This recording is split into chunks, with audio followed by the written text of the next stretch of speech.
So we'll see if. All right, we're going to test again. We're going to see what happens. Yeah, there we go. All right. So Chase, we're actually going to run through that intro all over again. We don't have to say the same exact things. But hello, everybody. Welcome to Tier 1 Game Night. I am Neshama, and I am joined by.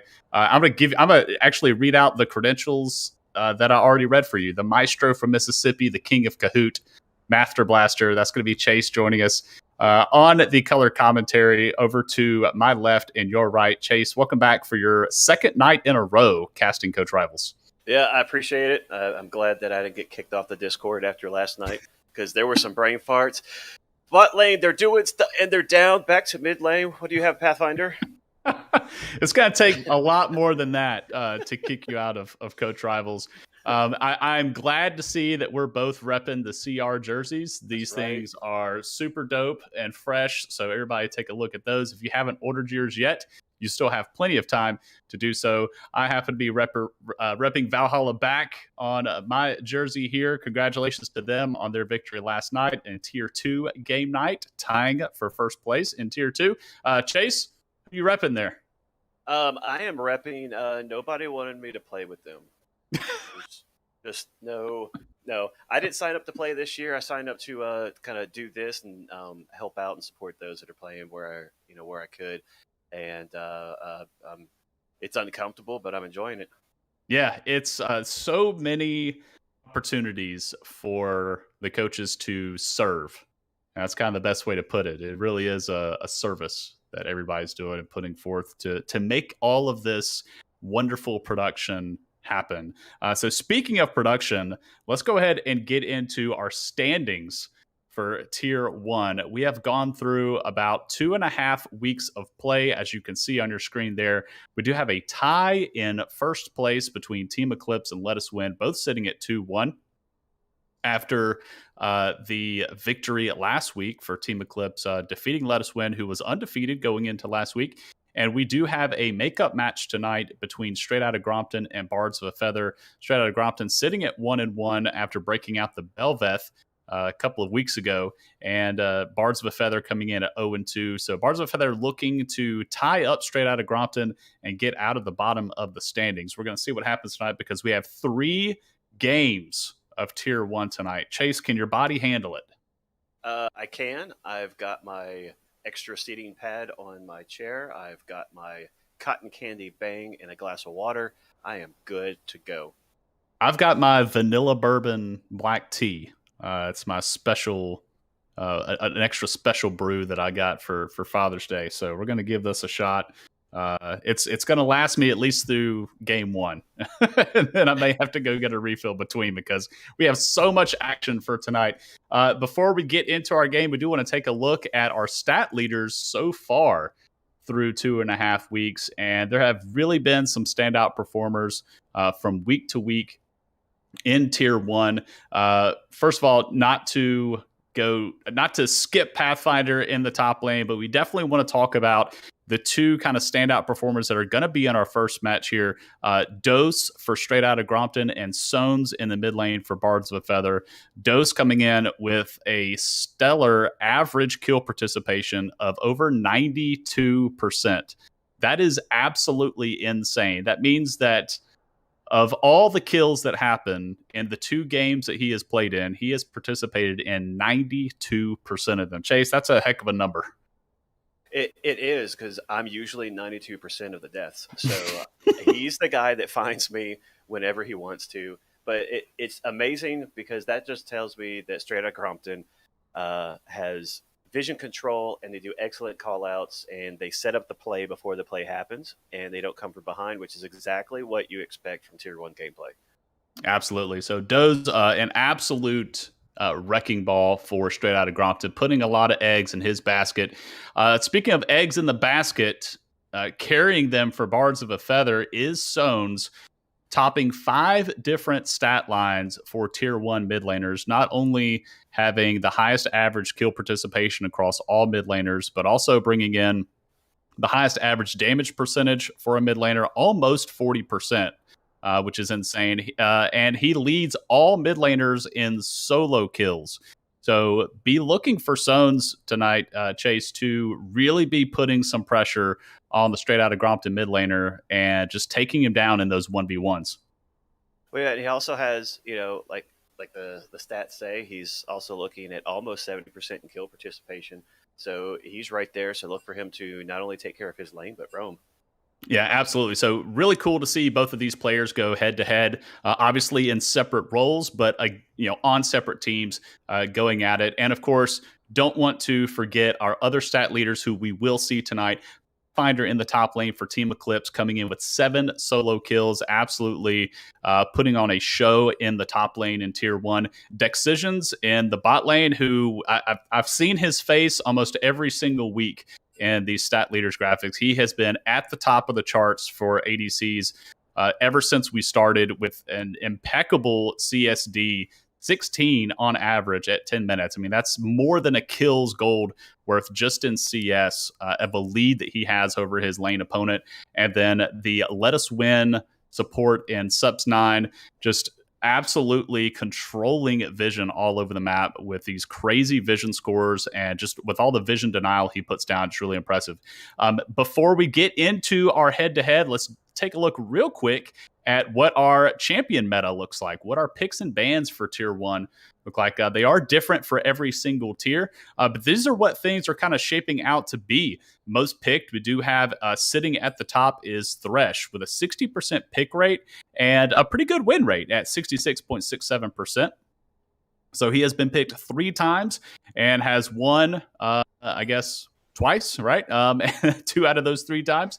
And then the other champions kind of following suit there. Ivern with a 100% win rate, along with Ornn, Soraka, and Veigar, all with 40% pick rate. Likely we were going to see some of those champions again tonight. Chase, any of those champions that you're hoping we're going to see again? Well, I'll tell you, I'm a Veigar fan.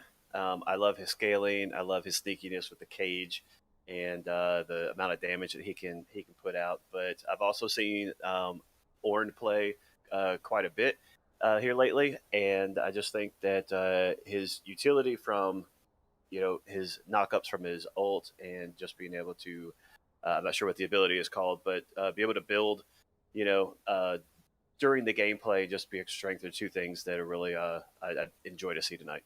Yeah, absolutely. And these are the teams that can really pull out that pick and use it to really push the limits of it. A Smooth Criminal is who we've mostly seen on the Veigar, so we'll see if he decides to break that back out.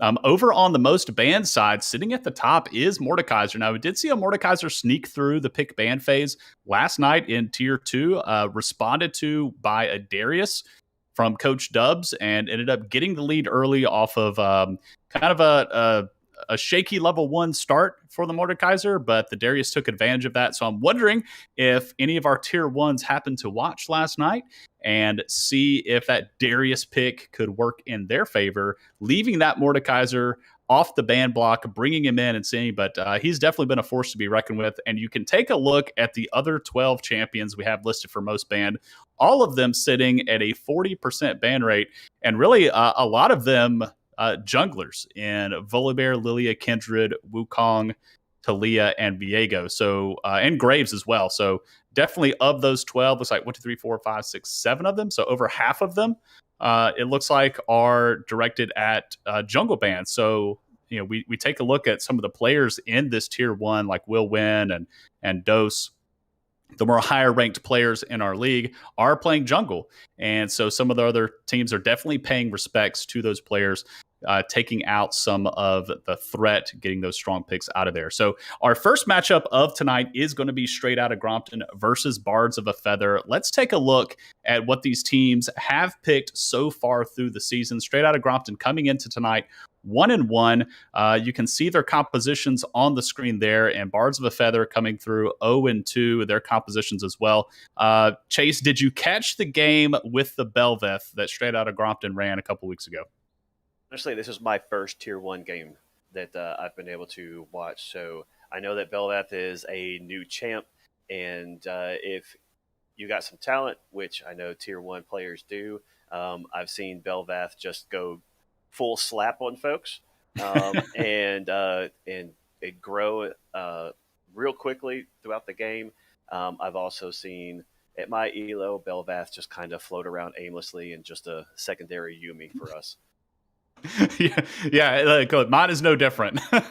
So I've seen some pretty bad gold Belveths myself, but we have Ash coming through twice for Straight Outta Grompton. I'm interested to see if they're going to mix up that pick or continue to go with that kind of engage centric and utility focused ADC. But obviously, Straight Outta Grompton pulled off a really good bounce back win against Team Eclipse after having that rough start versus Let Us Win. But they also had a role shift. They had a role swap. That Decker guy was top lane playing the Cassiopeia versus Let Us Win, and Drake Prime was on the Tahm Kench as support. And they swapped for that second week and put Drake Prime top lane, and that Decker guy bringing out my boy Tarek. He is so fabulous.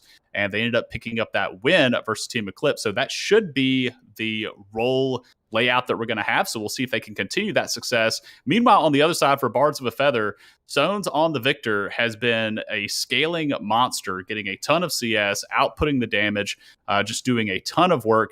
But the rest of the team is still, showing off their champion pools, switching things around. So I'm interested to see, Chase, if we're going to see the Victor again. How many times do you go with the same pick and continue to lose? When do you get to that point where you say, like, okay, I think I need to mix it up here?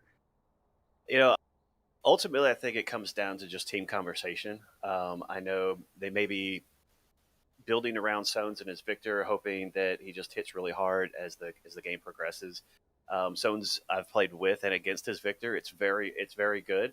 But at the same time, if it's just a strong comfort pick, you may want to switch it up just a little bit and maybe bring in a new champion that they're not expecting. Yeah, for sure. Absolutely right. And one of the weaknesses of Victor is his lack of real playmaking. He has great zone control. He can, 100 to 0 squishy champions, but he doesn't have a lot of that kind of playmaking potential. He's not a very flashy champion and kind of push the limits. Not a lot, no gap closing, no hypermobility, really closing the gap on team fights or even starting team fights himself. Getting picks and things of that nature. So I'm interested to see if Sones is going to swap out that pick for something else, seeing as how he has been outperforming the other mid laners in the league. So with that being said, I believe we are set and ready for Champ Select. So let's go ahead and get into our draft and see what type of adjustments are made, if at all, from these teams. We are going to have Bards of a Feather as blue side and Straight Outta Grompton on red side. And we are kicking off Champ Select. Thank you all for sticking with us. We had, 20 minutes of pre-show. That's pretty darn good, Chase. Well, we're teachers and both of us like to present. And if we've got to just yak it up, we'll yak it up, no problem. We got that. First. That was half of my teaching career is just putting on a show and entertaining. Or video. One of the two. That's all you got to do.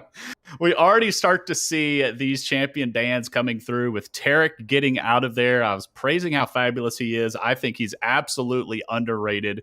Tarek off the table. The Uction ban, for those of you that may not be in the know, Sones has been spamming Uction non-stop, grinding fiercely on the Uction.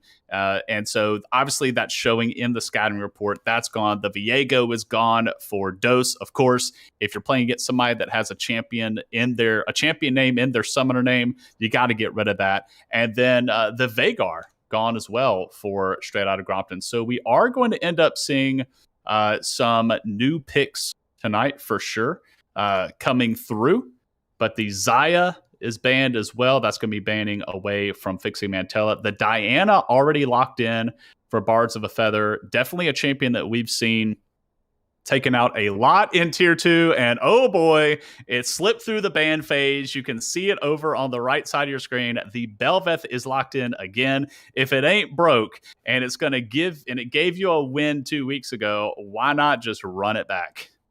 Absolutely. And also, if you didn't notice that the first 6 bans came through exceptionally quickly, like both teams knew who they did not want to be fighting against, and so they got rid of them. And so now the mental game back and forth of deciding who that you're going to pick and see if there's a crossplay pick. We got It's a little fuzzy for me. I believe is that a set It after is a Diana? set, yeah. We've Okay. got a Diana set Jinx so far for Bards of a Feather. So rounding out, which could Diana could go mid. Most likely it's going to be jungle and set likely top. Over on Straight Outta Grompton, holy moly, enchanters are absolutely cracked right now on this patch with Grievous Wounds taking a nerf. And in addition, the most recent patch that dropped today, they actually removed Soraka's ultimate's ability to remove Grievous Wounds because of the nerf through Grievous Wounds. So they're trying to give a little bit of power back to it, but both a Seraphine and a Sona. So we really have Sona and Sona version 2.0 over on the Straight Outta Grompton side. I'm curious to see if this is going to be a Seraphine mid, which doesn't utilize all of her kit, or if this is going to be a Seraphine Sona bot lane, a double enchanter bot lane. Seems to be pretty interesting. But this is really similar to what Straight Outta Grompton ran 2 weeks ago. It was basically a keep the Bel'Veth alive comp. They ran the Bel'Veth along with a Galio and a Taric, and you couldn't kill her at all. And as long as she's staying alive, she's doing a ton of damage. Second round of bans, we are going to see the Senna banned out from Bards of a Feather, so they are kind of it looks like they're maybe a little concerned or confused as to if this is going to be a Seraphine mid or not. So they're going to ban out Senna just in case they're trying to pair Senna with Seraphine, and then they're going to ban Zeri as well. So 2 more bans thrown toward the bot side. For their sake, I'm hoping that the Seraphine is mid, so they didn't just waste 2 bans toward the bot side of Straight Outta Grompton. We'll see. But it's starting to look like they did with the Galio being locked again for Straight Outta Grompton. Why not? Just run it back. You don't have the Taric this time, but screw it. Let's just run double enchanter. Once we start grouping up for team fights, Bel'Veth's going to be unkillable. So in response to that, Bards of a Feather breaking out or hovering the Ziggs, which Chase, I don't know if you remember last season, Sones got the first pentakill of CR Summer 2021 on that Ziggs. I remember. I believe I was part of that, but not from the being on the same. Were you part of the pentakill? I was. Knowing me, I probably was the first person that got it rolling. So I can go ahead and take partial credit for that. Yeah, exactly. Why not? My name's somewhere on the plaque. But I love the Ziggs pick because if depending on how well he works, there's a potential for a 15-minute get rid of everything. Take out the plates with his tower executability. Yeah, absolutely. And taking a look now at who we have coming through, it is Pyke.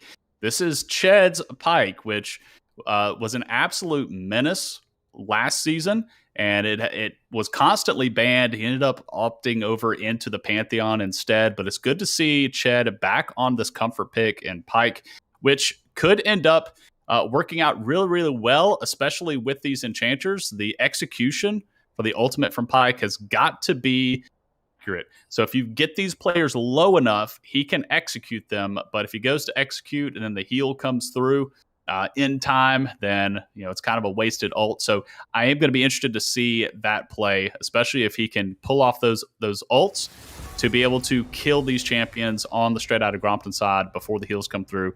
And the response into the set is going to be Urgot. Urgot for Straight Outta Grompton. That's going to be Drake Prime piloting that moving forward. So interesting comp here. What do you make of everything? What do you like? What do you not like? What I do like is the Straight Outta Grompton, where they have just that strong 2-person front line and girl power behind them, just throwing out all that attitude and damage. And then with Bards of a Feather, we've got Ched's Pyke, super sneaky, and Jinx, obviously being able to run around very fast, put out a lot of damage. With Set just being the pretty boy front line. There's Bards of a Feather has a lot of burst damage from what I can tell, and Straight Outta Grompton is looking to just absorb that first initial attack and hoping to push back. So it's going to be really interesting to see when those team fights happen, who's in what position, items, and where they decide to fight. and to see who slowly but surely takes the lead. Yeah, for sure. And, I like the Jinx pick in here from Bards of the Feather. This is going to help basically really enable them to try to shred down not only the Urgot, but also the Belveth. Obviously, Jinx locked in before the Urgot was, but Jinx, once she gets excited, has that majorly increased attack speed. So, along with Grievous Wounds and maybe some like a Kraken Slayer build on there, she's going to be shredding that health of Belveth, who likes to have that really fast attack speed as well. So as long as they're giving Jinx some room, she should be able to shred through the Belveth. The last time Straight Outta Grompton ran the Belveth, it was into a Lucian ADC, if I recall correctly. So that was, let me go back and double check my stats here. So Dose was on the Belveth and Decisions was on the Lucian. And, Lucian, more bursty damage, not as much consistent damage as far as like those auto attacks and being able to get like Kraken Slayer passives proccing there. So Jinx definitely more auto attack based, able to spit out a lot more sustained, consistent damage over time. So I'm expecting to see the Belveth have a little bit more of a difficult time staying alive. But we have double enchanters this time again. Last time it was the Belveth with the Galio and Taric. The healing came from the Taric. So there was only one, semi-enchanter really with the Belveth. Now you got the double enchanters. And this team from Straight Outta Grompton is just 100% we want to group up and fight. Right, Galio to offer the peel, Urgot to act as a beefy front line. Anybody gets close to the Belveth, the Urgot W is going to start shredding them, and then all in all, Seraphine gets empowered heals and more shielding and all that stuff when she has more teammates around her. We're also on the other side, Bards of a Feather. We have some not too shabby team fight potential from them as well. That I've seen some crazy Diana ultimates in my day, especially with the rework and the Moonfall doing an absolute ton of damage. We know Set can RKO Urgot onto the back line and get those multi-man face breakers. And then Ziggs also with a lot of splash damage from his abilities. So I can't wait. I really think these teams are going to crash over some neutral objectives and just have an absolute bloodbath.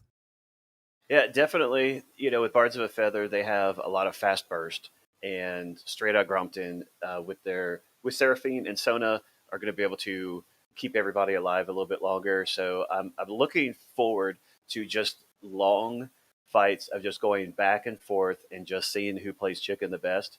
And I think it's ultimately it's going to come down to a pick. I think that 5v5 is going to be really good, but in order to truly make sure that you win one, you've got to get a pick, find somebody out of place or out of position, and then go after a team fight to secure objectives and towers. Yeah, for sure. And we've got also, the itemization from Bards of a Feather. I am curious as to who is going to prioritize the Grievous Wounds first. And how long they sit on the initial component. They could start the Oblivion Orb, start the Executioner's Calling, and how long do you sit on that? Because the overall, it feels bad to finish that full item, although you do get the enhanced Grievous Wounds passive effect, an increased percentage of healing reduction, but that's about it. You're almost building that entire item just for the Grievous Wounds passive. The rest of the stats aren't incredibly spectacular. So it does feel kind of bad. So I am interested to see who is going to be the first one on Bards of a Feather to pay the tax and start getting those Grievous Wounds. So it looks like we are about ready to load into game. Before we do, I believe we are going to run our intro video so we can take a look at all the beautiful faces that are going to be gracing the Rift tonight.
I haven't had a clear picture yet.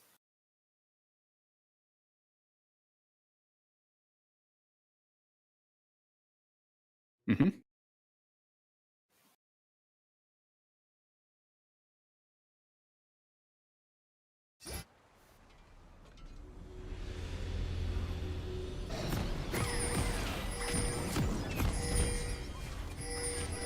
All right, we are in the Rift with both teams dropping in. We'll see if we're going to get some level 1 shenanigans. I've been very disappointed with the tier 1 team so far. They have not tried anything spicy level 1, but it looks like we are going to have some spice.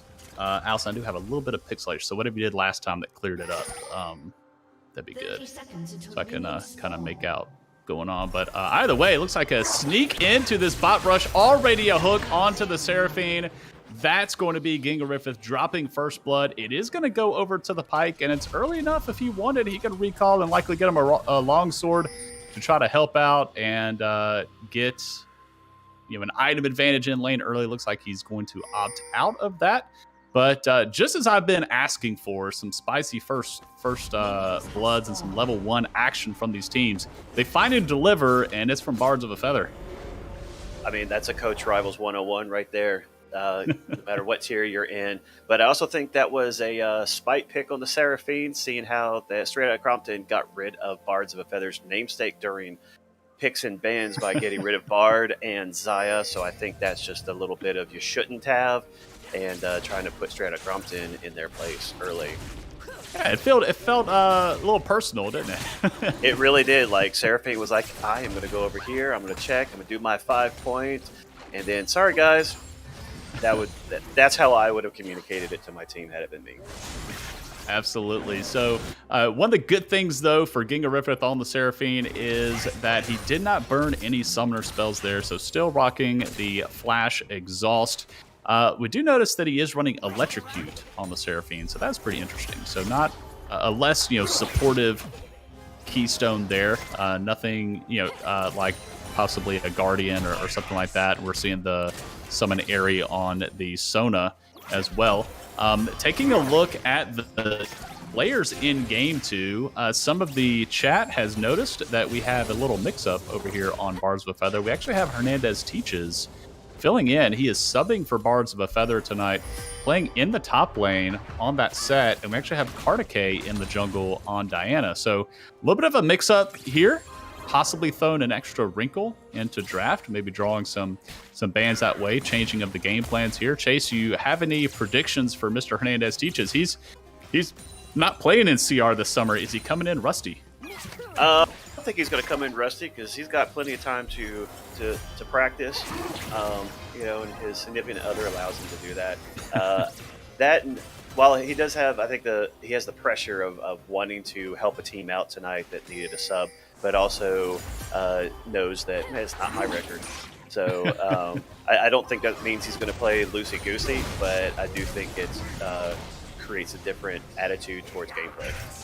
Yeah, for sure. And he's been playing a lot of bot lane primarily, so we'll see how he makes the adjustment over to top, but already putting Drake Prime on the back foot, sub 100 HP, sneaking out of there, as we did see a flash get burned in the mid lane for Sones. The dash from Key ended up not connecting flash from the Sones, as another team fight here down in the river. Actually, the first team fight of the match. The first one to drop is going to be Kartike. That's Ginga Rifrith getting revenge, but Fixie Mantella drops the Key in response. The fight is still going. Belveth getting really, really low. Fixie Mantella just spitting those rockets out, able to get the double kill just as Sones is dropping as well. He's running away. He is 1v2 versus Sona and Sona v2, and that's going to be Seraphine getting the double kill, putting on a performance, setting the stage already in the river, putting Straight Outta Compton up to 5.1k gold, a 4-3 kill lead. All in all, though, gold still pretty even because of the CS differential on the other side of Bards of a Feather. Yeah, that's a continuation of just the first pick in the game. Being out of position, had there been any objective, I expected that's going to be a reoccurring theme as the game goes. Yeah, for sure. And this Ziggs is just really tough to stick to. As you can see, the engage coming through on the mid lane from Kikiriki, along with a gank from Dose. Sun's doing a really great job of using his satchel charge, not to necessarily harass or set up any of his abilities hitting, which is something you can do with Ziggs using the satchel charge. Like right there, he could use the satchel charge to bump Galio into the wall, and it basically guarantees a QE hit. But he's actually been saving his satchel charge for escapes from ganks from Dose. Meanwhile, Bards of a Feather has started up Drake, but they are going to be collapsed on here. It's going to be a smite fight. It is going over to Kartike's Diana. So they are going to get the first Drake of the game, but now we have a 4v2. They are going to trade one in there. So Gingariffith getting another kill. Seraphine giving up the first kill of the game, but now already on a rampage at 4-1-2. What is happening? They just made her bad. Like, she hell hath no fury like a woman scorned, you know. And Seraphine is using her early game advantage and the strength she has with some of her combos, and slowing players with her E and guaranteeing a hit with the Q, especially if it's double stack, can do a lot of damage. And that may be where the electrocute decision came from. Instead of holding up some sustain and health, that they're actually looking to Seraphine to do a little bit more damage. I'm excited to see what her ult does once she has 6. And team, do they decide to stay grouped, or do they have to spread out to respect that Seraphine's ult? Yeah, for sure. And I'm glad you pointed out that too. You can't put all of your damage eggs into the Bel'Veth basket, right? We talked about Doze being such a strong player for Straight Outta Grompton, and Sone's filling that role for Bards of a Feather. But this electrocute coming through from Seraphine, helping her secure some early kills, getting some of that increased early level, early game damage output to be able to scale really, really well moving into the mid game. Is a great strategy if it pays off. And fortunately for Straight Outta Grompton, it has paid off. If any of you have been watching LCS play, we've seen CLG running some comps similar to this with those double Enchanter bots, or really putting an emphasis rather on the Enchanter playstyle, whereas other teams haven't really opted into that yet. So it's really cool to see Straight Outta Grompton bringing that forward so far, showing successful, but not to be discounted. Fixing Mantella is keeping up in CS in the bot lane, and Jinx also scales really, really well into the late game, and in team fights can be a menace. Already up to 3-2-1, has 3 kills and an assist, so no slouch in her own right. We'll see which one of these bot lane carries can have the most impact going into the late game, mid to late game. As you mentioned, though, the Seraphine does have that huge ultimate, and these teams do want to group up and fight. That is an absolute team fight-changing ultimate in the Seraphine, being able to snare up the entire team.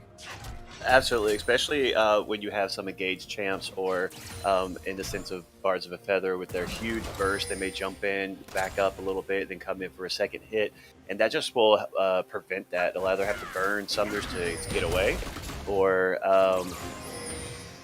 spread themselves out and maybe not have the best synergy or the best lines for their ultimates to work as well together. Yeah, for sure. And we even see that reflected on the side of Bards of the Feather with Fixin' Mantella running the cleanse on Jinx as opposed to heal. So as a flash burn from Gingariffith, Seraphine feeling some pressure from this bot lane of Jinx and Pyke. Go ahead and getting out of the danger zone. But yeah, the double ultimate from Seraphine Sona, similar hitboxes, straight line skill shots. So basically, Seraphine can set them up with the increased range that goes through allies and enemies, grouping everybody up, bringing them closer so that Sona can hit with her own ult. I mean, it's a lot of CC, a huge CC chain that Straight Outta Grompton can pull off, especially once you throw the Galio taunt into the mix. Really interesting how Bards of a Feather is going to navigate that, as we do see. Looks like Bel'Veth did end up taking the Rift Herald.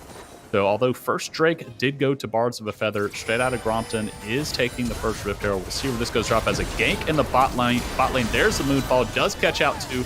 There is the ultimate from Seraphine, but it is not going to be enough. That is going to be a shutdown rather, going through 2 Pike. Ultimate was, I believe the ultimate was used. My screen's a little blurry, so I knew that Pike got the kill credit, but I can't tell if Pike used his ultimate. It looks like he didn't because I think, yeah, he did. I'm sorry, he did. It is now on cooldown. He had that second charge. So the Pike ultimate going through, so that gold is being shared with some teammates there. So great use of that ultimate, and that's we go through, trying to prevent those enchanters from getting the heals, keeping the fight going with that execute. Already that Pike pick coming through clutch.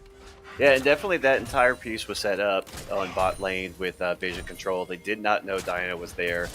She flashed in, used her abilities, and unfortunately the downside of Seraphine's ult is that as you throw it out, it pulls them towards you. So if you're trying to run away, it's almost counterintuitive to I don't want to throw it, but I got to keep them from throwing damage at me. So if I do throw it, they're walking towards me while I'm trying to run away. But ultimately, they burned a lot of stuff down there, and to help mitigate some of the damage being snuck up on.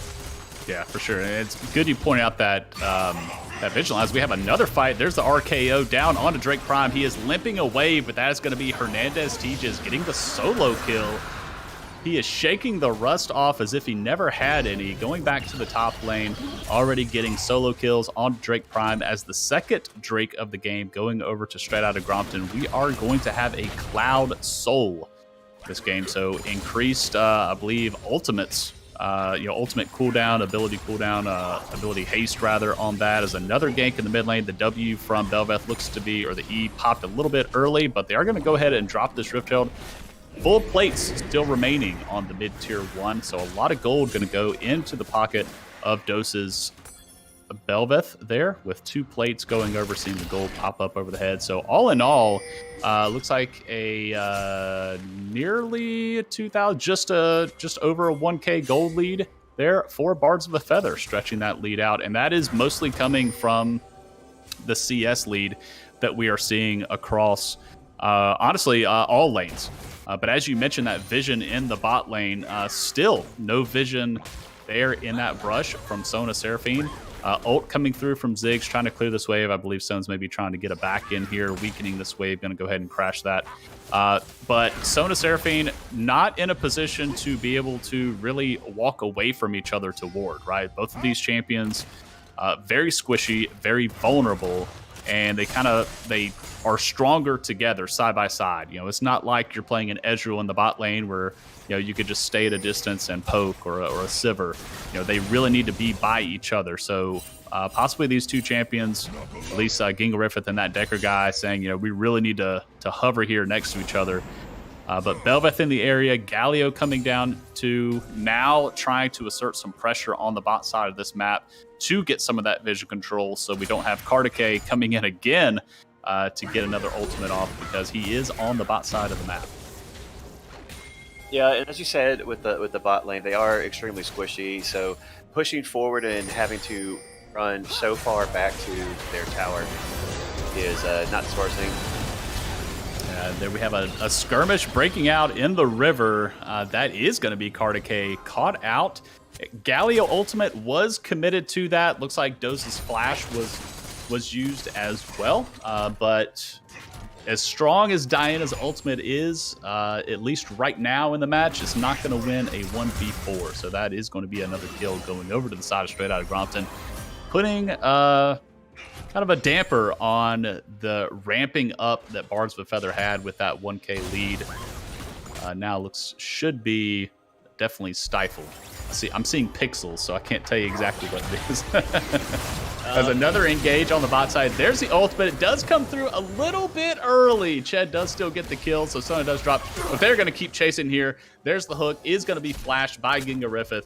So he is going to skirt out to safety as a 1v2 in the top side. Hernandez Tejas, let's see what you got. He's building up the grit. He's got the Haymaker, but he's going to be drugged in by the Urgot. Not before he gets the kill, though, onto Doze. So all in all, a 1-for-1. Kartike looking like he may want to make it a 2-for-1. Is going to back off of that with Sones coming up from the Ziggs, applying pressure in this top lane. And as you mentioned before in Champ Select, Chase, this Ziggs, you give them enough time solo on a tower, at least with a teammate, they can really burn these. Absolutely, it takes no time to execute. either. But I'm not sure of the Zig stats, but I think the execute, does it come after 15 minutes is when you're able to do that, or is it it's anytime. Yeah, anytime. It's as long as the tower gets below I think like 25% health. Okay. Yeah. It's roughly that. He can throw the satchel down and execute it. So Bel'Veth, a little bit of trouble here. Galio is in the pocket. Looks like he has ultimate, but he's going to just walk in and taunt to save Bel'Veth. She does end up grabbing a soul to go in her true form. Hernandez teaches coming down for the fight. I'm sorry, that Galio ultimate is not available. There's the Jinx ultimate for the assist. Stone grabbing that kill on Key. All in all, a 1-for-1.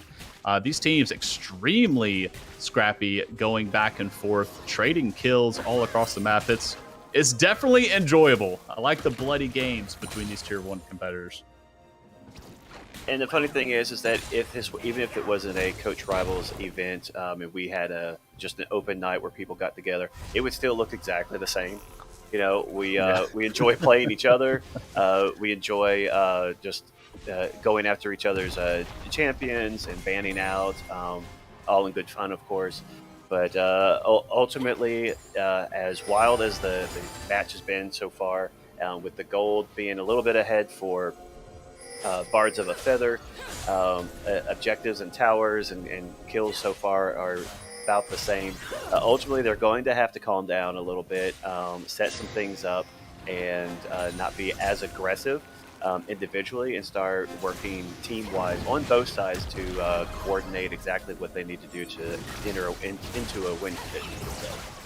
Yeah, for sure. As we do have the Drake dance already started up, but Diana is nowhere near, so this should be a free Drake for Straight Outta Compton being traded by Bards of a Feather. They're going to take the Rift Herald instead, but Sone's being collapsed on by Key.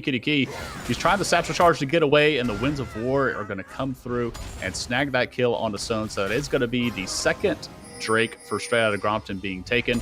It looks like Kartike still working on that Rift Herald, barely able to grab it as Drake Prime comes in. Ult's early, hoping they're going to get some damage down before the ult expires. We'll see if he does. He does not get the ultimate pull in, but he does get the kill credit. So that's going to be a Rift Herald taken for Bards of a Feather, which you do like. Unfortunately, you did lose 2 members there, but at least you did get something out of it. But as you mentioned, Chase, Bards of a Feather having the gold lead, but still getting picked out, right? We did have Sones being picked near Drake Pit. He did throw his ult into Dragon Pit before they started in order to kind of scout out or possibly go for a steal to see if they're starting it. But he's stepped up even here with no vision. He's going to face check into this Galio. That's going to be an easy taunt, and Bel'Veth is right over the wall, just dashing over, slap it down. He's going to drop the ult, but it doesn't do enough damage. That's going to be Dose grabbing another kill on Sone. Sone's just respawned and got back to lane. It looks like he burnt his TP to get there as well. So he's really going to be hurting. You got to believe this mid lane tier 1 is going to be dropping on this 4-man push. Yeah, definitely. But even with all that stuff that was going on, Jinx was putting in work in bot lane, took down the tower, was able to move back. So at least they have kind of equal pressure. Straight Outta Compton. Yeah, no, that's the Galio ult just to go to safety. That should be enough to disengage this, but Ched once more ults in, but is not going to be within execution range. He is going to drop a Key, but they do grab the Sona in return. That's going to go over to Pixie Mantella's Jinx. So all in all, a 1-for-1 in that scrap as another one breaks out in the top lane. A 1v1 between Drake Prime and Hernandez Teaches.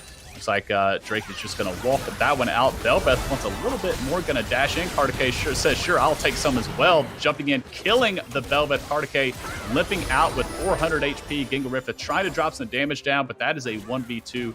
Surely he does not win that. So looking like a tower going to be taken in the mid lane. Is Chase, I did catch the Straight Outta Compton reference. Are you an NWA fan over there, Chase?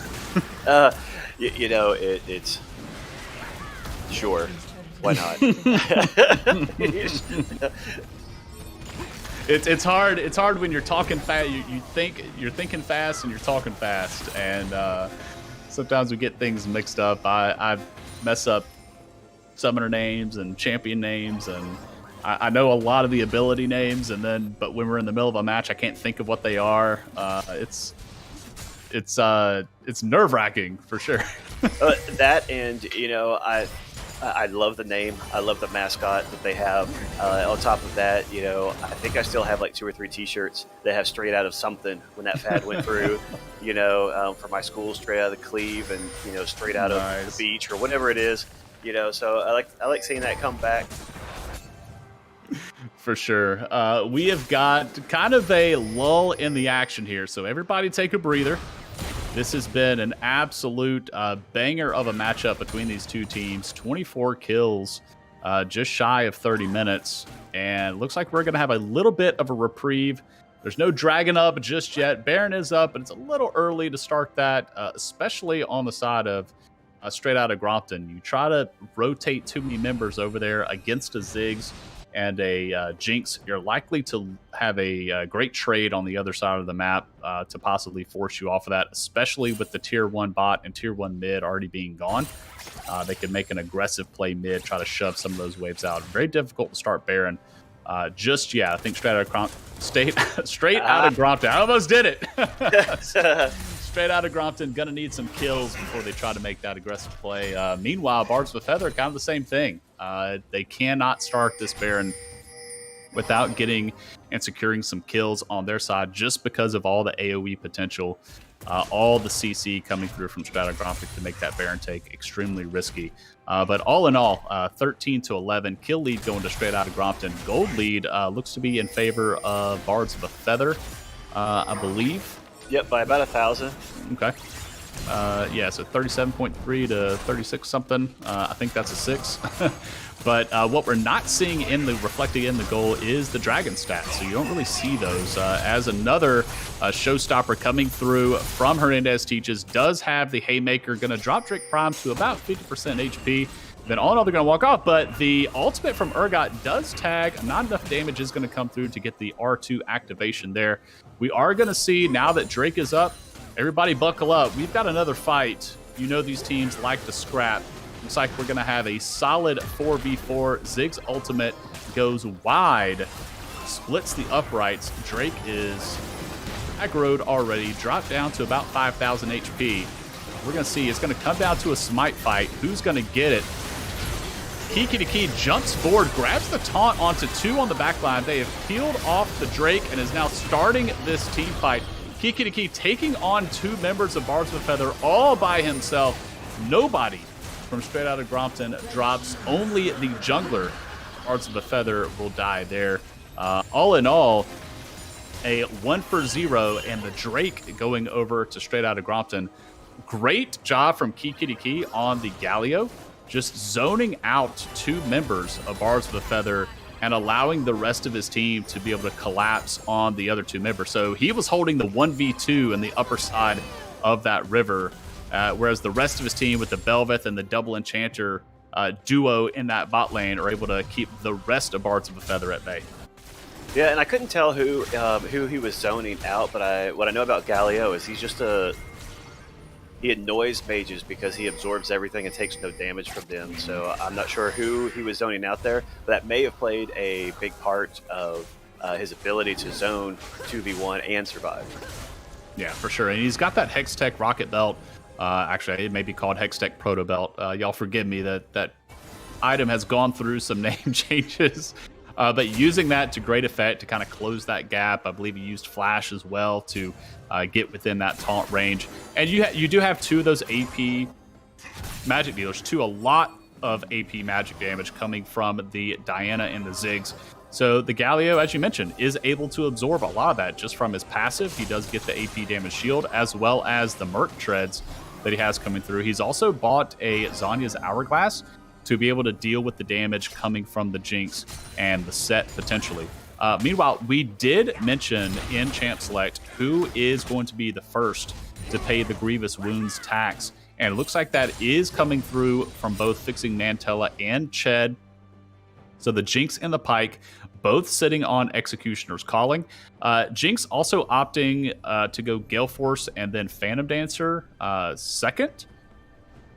So a little bit more movement speed, and also I believe you get the ghosting as well, unless that's also an item that's been changed. But Phantom Dancer, that second crit item. So we are going to look to see potentially an Infinity Edge third coming from the Jinx, which is pretty standard. It's going to have a huge output or a ramp in that damage output, rather. As another fight, Hernandez Teaches doesn't even want the wave. He's stepping forward, baiting Drake Prime back, but Ched is here to the 2v1, but they don't want it. So just kind of throws the hook out and says, hey, bro, just want to tag you a little bit, and I'm back out of here, because they know that the rest of Straight Outta Grompton is posturing to get some Baron clear. There's the engage from the Diana. Ult goes down. The Seraphine ult is flashed away. A fight continuing to break out. There's the showstopper from Hernandez Teaches, dropping Velvet first. So a big source of damage from Straight Outta Grompton already out of this fight. Not a single member of Bards of Feather has dropped, but Urgot is now here. He gets away. The Sona is limping, less than 500 HP. And now with the jungler for Straight Outta Grompton out of this fight, that is a clear Baron call for Bards of the Feather. This should be theirs, barring a miracle steal coming from Straight Outta Grompton. And they did exactly what Straight Outta Grompton did earlier, where they just zoned off. They got a pick. They had a quick engage, dropped one champ real quick, and then continued to push. They had no choice but to back away. And the beauty of having Baron now is see how they have tier 1 towers down completely for Straight Outta Grompton. They'll be able to control the minion waves a little bit and possibly spread themselves out and just push to each tier and create even more map pressure. Yeah, for sure. And, you know, Hernandez Teaches has not been involved in a lot of these team fights. He's been really contained to that top lane, dealing with Drake Prime to Urgot, and, you know, really just on that split push grind. He was fortunately able to join that fight because it happened to be in the lane that he's been spending so much of his time in. He is not running teleport, so he's going up there and just spending his time there, not making TP plays.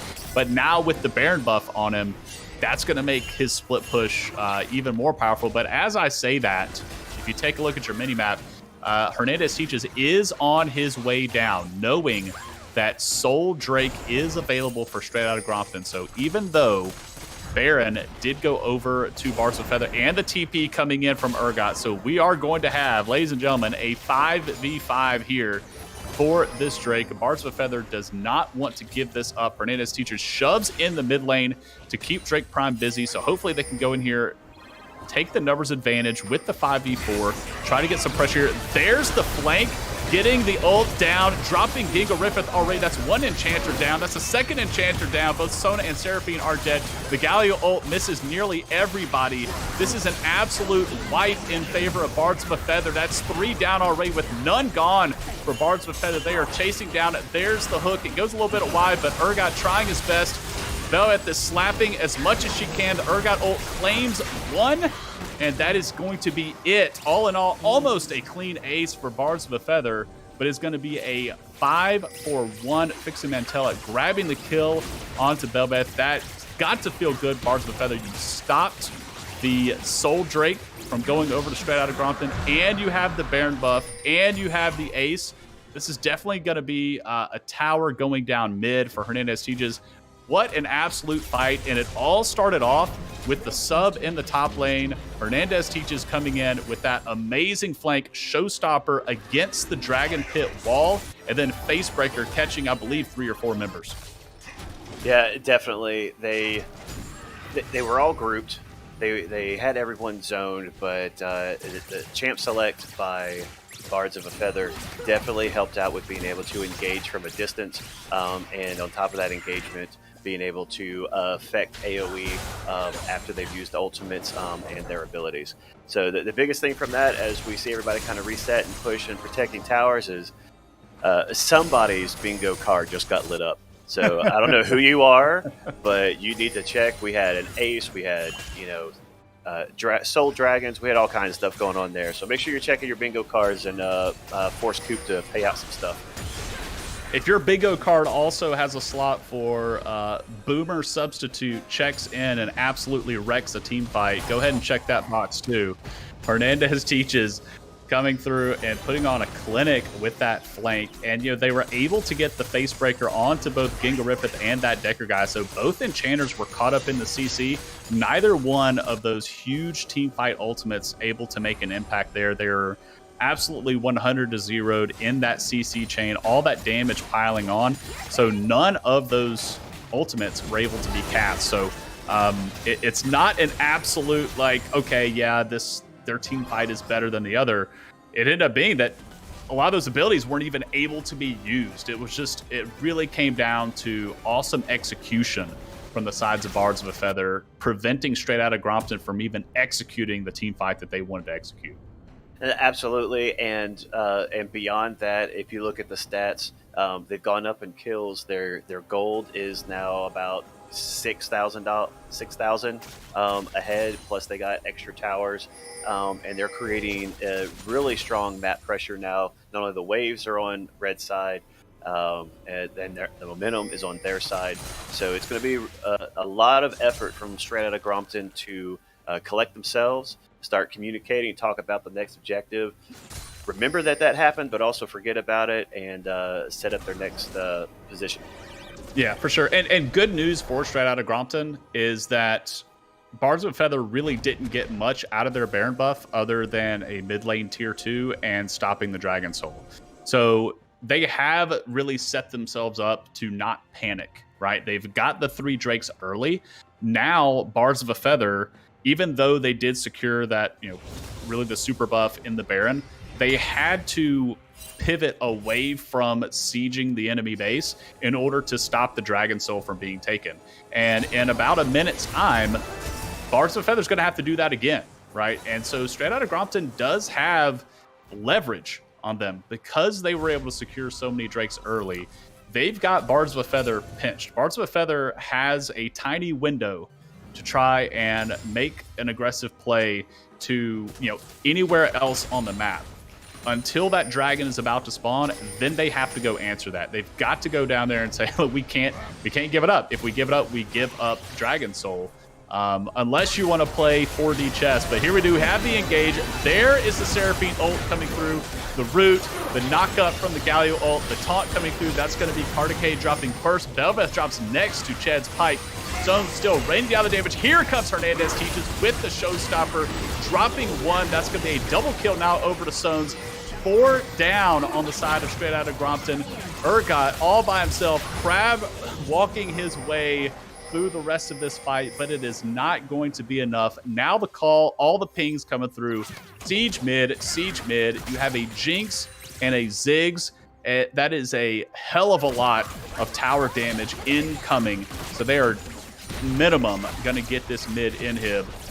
Possibly see if they can push for more, possibly a Nexus tower, but if you're not going to go for the end, then we'll see. It looks like they are going to go for it. They do have Zig satchels, so we'll see. This could be the end of the game right here. Bards of a Feather going all here. Both one Enchanter is already back up. Sona's already back down. Bel'Veth is still up. Is going to drop 1. Is slapping as much as she can. Sone says, I don't even care about the Bel'Veth. I'm trying to take the Nexus. Another kill over to the Bel'Veth. Sone's trying to live. The Nexus survives with sub 100 HP. Somebody click on that Nexus and tell me how much health that thing has. Jeez. I mean, that was the right move. Let the dragon sit and let the Baron sit and just go and push towards the end, because that's a scary look. That's crazy. It's 700 HP. Oh my gosh, that's how fast my heart's beating right now. That was insane. That was nuts. We do have a potential dragon still here. No vision over the wall there for Cardicade. So that is Straight Outta Grompton not only able to defend their base, but get the Dragon Soul in response. And you're right, Chase. It was the right call, right? It didn't work. But ultimately, it was the right call. You really go for broke there. You've got a Jinx, you've got a Ziggs. You know that you have hella wave clear. You do a ton of damage to towers. You might as well go for it. And we can see how close they were to really ending the game there. It ultimately came down to execution and Bel'Veth being able to defend. Sona ended up getting popped so early in the defense, but Bel'Veth was left available to be able to do some damage. But Straight Outta Grompton not out of the woods just yet, because that Baron is up and it is burning very, very quickly. So I see a siege of epic proportions coming through now for Bards of a Feather. They know they have an open Nexus on the side of Straight Outta Grompton. It wouldn't surprise me if they just say, all right, boys, Group all 5 mid. We're going to ARAM this thing right now. Just charge right in. Doesn't matter if we have a minion wave. Just fight. Yep. Just fight. And all you have to do is go flirt with the Nexus. That's all you got to do right now. Just flirt with it. So that's one already dropping. That's Drake Prime dropping. Hernandez Teaches grabbing that kill. That Decker guy's shutting down the Diana. Velvet is slapping as best as she can. Does take out Hernandez Teaches. Gets a double kill. Sones is going to drop as well. A triple kill over for the Velvet. Grabbing the Jinx. The only lone survivor is the Pyke. Swimming away to sing the tale of the day that a gigantic manta ray slapped his team into the dirt. Holy crap, a second base defense for Straight Outta Grompton. I called it, though. I said that they should do it. We'll see if Secret Agent Ched tries anything fancy here. Yeah, that is Turtle 101 right there. No, he went for it. He E'd over through the base gate to see if he could backdoor the Nexus, but Enchanters were waiting right there for him. So not today, Secret Agent Ched. You're not going to be able to get the backdoor this time, but Respawn's coming through. Dragon Soul over to Straight Outta Grompton. So these ultimates already coming back off of cooldown. Seraphine ultimate already ready. Sona ultimate about to ding ready right now. Gallia ultimate about 3/4 of the way recharged. So this next big team fight could be for the Elder Drake in about 3 minutes. So we'll see what sort of macro moves that Barbs of a Feather are going to make right now. They've got to get some lane pressure, pull Drake Prime across the map, possibly pull somebody else into that top lane, and then try to make a play on this Elder Drake if that's what they want to go for. Or, you know, if they possibly something sneaky, then Ziggs and Jinx towards the Nexus, you know, because Straight Outta Grompton, they're going to want to fight for this Elder Drake. And so Bards of a Feather could make some sort of backdoor play while Straight Outta Grompton leaves their base in order to defend this Elder Drake. Of course, Inhib will be respawned by then, but things definitely tense right now on the side of Straight Outta Grompton. Absolutely, but the good thing that I love that they did here is they didn't try to take advantage of the numbers and push too terribly far. They dropped Vision, even though losing top tower right now. They dropped Vision, and they just farmed up a little bit, tried to get the gold a little bit closer, and knowing that the Nexus is going to heal itself. And so by allowing it to heal, they have a little bit more breathing room than a 700 HP. Absolutely. Nexus is sitting behind them. Yeah, there is not much in the way, but there we do see a pink ward in the base for Straight Outta Grompton, maybe being concerned about that backdoor, also clearing out Vision, making sure that no wards were dropped for Sones to be able to TP in the base and backdoor. Right now we see them eagerly hovering over this Inhib, wanting to protect that. But Bards of a Feather right now clearing away from top lane. Looks like getting a little bit of a reset in for Hernandez Teaches. But yeah, Straight Outta Grompton very scared to leave their base right now with how much structure damage is on the side of Bards of a Feather. It looks like Hernandez Teaches going to be navigating his way towards that top lane, get some more top lane pressure, pull Straight Outta Grompton team members away from this Elder Drake that is spawning in about 75 seconds. That is the next big fight we will see. Bards of a Feather, 4D chess. You give away the Dragon Soul just so you can take the Elder Drake. I respect it. That's what you say. You say we gave away the Dragon Soul on purpose. Well, that and for Straight Outta Grompton, they also got a huge boost of confidence because the last couple of team fights, they've been melted very quickly. This one, we saw the true power of everything that they have, everything being put in place and being able to defend their base twice, not only against, gold deficiency and dragon deficiency, but also with Baron buff, they were able to take out all Bards of a Feather. So even though seems like they have their back against the wall, I still think that they're feeling extremely confident about their chances, and they're going to play very smart. They're going to play very calculated. Like you said, this fight in 20 seconds for Elder is going to be fun and it's going to be nasty. Absolutely. The scaling has absolutely come online for Straight Outta Grompton with these enchanters, and the Belveth is fully operational, level 18, almost a full build, sitting on a Warden's Mail. So is going to try to finish that up, but for all intents and purposes, near maximum power. Now, as we do see fight already starting to kind of break out, we have Bel'Veth dash forward, slap her tail down, try to get the knock up. So this is what Bards of a Feather want. You can see them posturing mid lane now. So they're baiting straight out of Gromp and saying, you've got to go to Elder Dragon or we're going to take it. But if you move to Elder Dragon, we're going to take your base. So here are the mind games. This is where Straight Outta Grompton has to play this cleanly. They have to both keep eyes on the Elder Drake as well as their base. So far, doing a great job. Drake Prime trying to chase off Hernandez Teaches. But if you take a look at your minimap, Hernandez Teaches making his way to the top lane. He is not in this fight. He also does not have TP. He is pushing that minion wave into that top tower. Unfortunately, it is into a tower and not straight on the nexus. So Straight Outta Grompton does have a little bit of time to work with. They're going to secure priority over the dragon. Drake Prime has to live here. He cannot die to Hernandez Teaches in this 1v1. He is clearing the wave, trying to make Hernandez Teaches waste as much time as he can. Meanwhile, the fight has left Elder Drake. It has gone back to the collapsed mid tier 1. Both of these fights scrapping. There's the dash in. The early Zanyas from the Diana. I wonder if she meant to moonfall before doing that. All in all, a split fight. Bel'Veth out of position. There is the ultimate from Hernandez Teaches, but Galio is here as well to knock the taunt down. The ultimate gets interrupted. That's going to be a shutdown onto the Bel'Veth. The huge damage source for Straight Outta Grompton is down. Hernandez Teaches still in the fight. Does get pulled in by the Urgot ultimate, getting the fear onto the Stones and to the Jinx.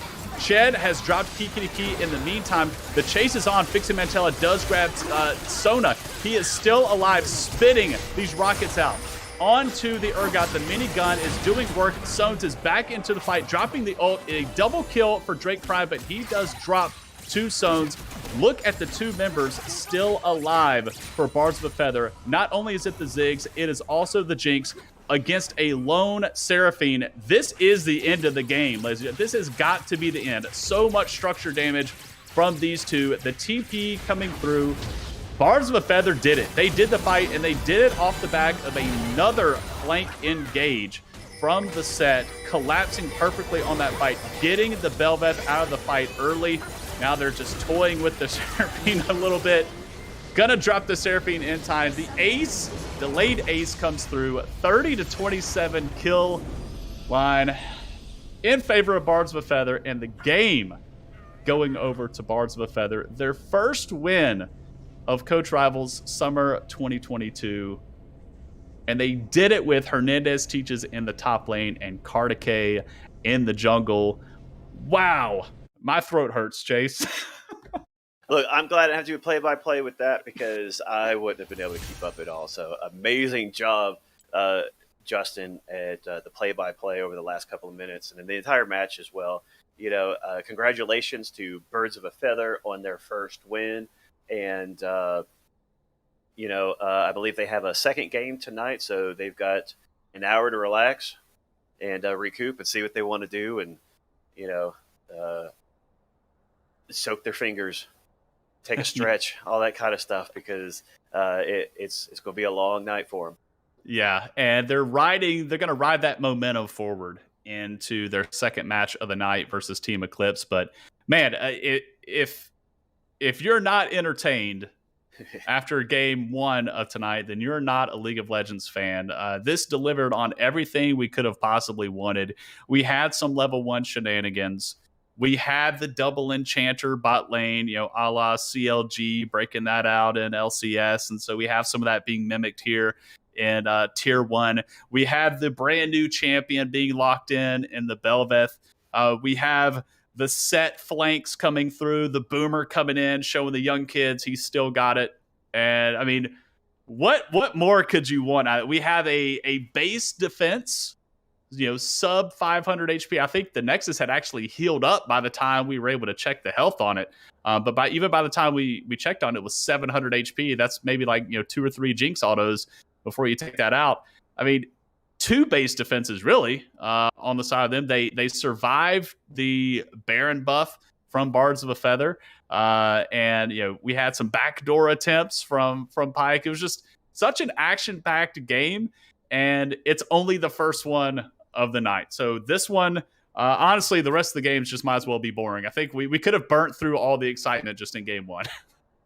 Yes, it was really good, especially there at the end. I really think the Jinx Resurrection really helped out a little bit. So Seraphine was not able to focus right on the Ziggs and try to stall it out as much as she could, waiting for somebody. I really couldn't see the death timers, so I wasn't sure if she could have stalled or not. But they Straight Up Grompton has absolutely nothing to be sorry for there. They played very, very well.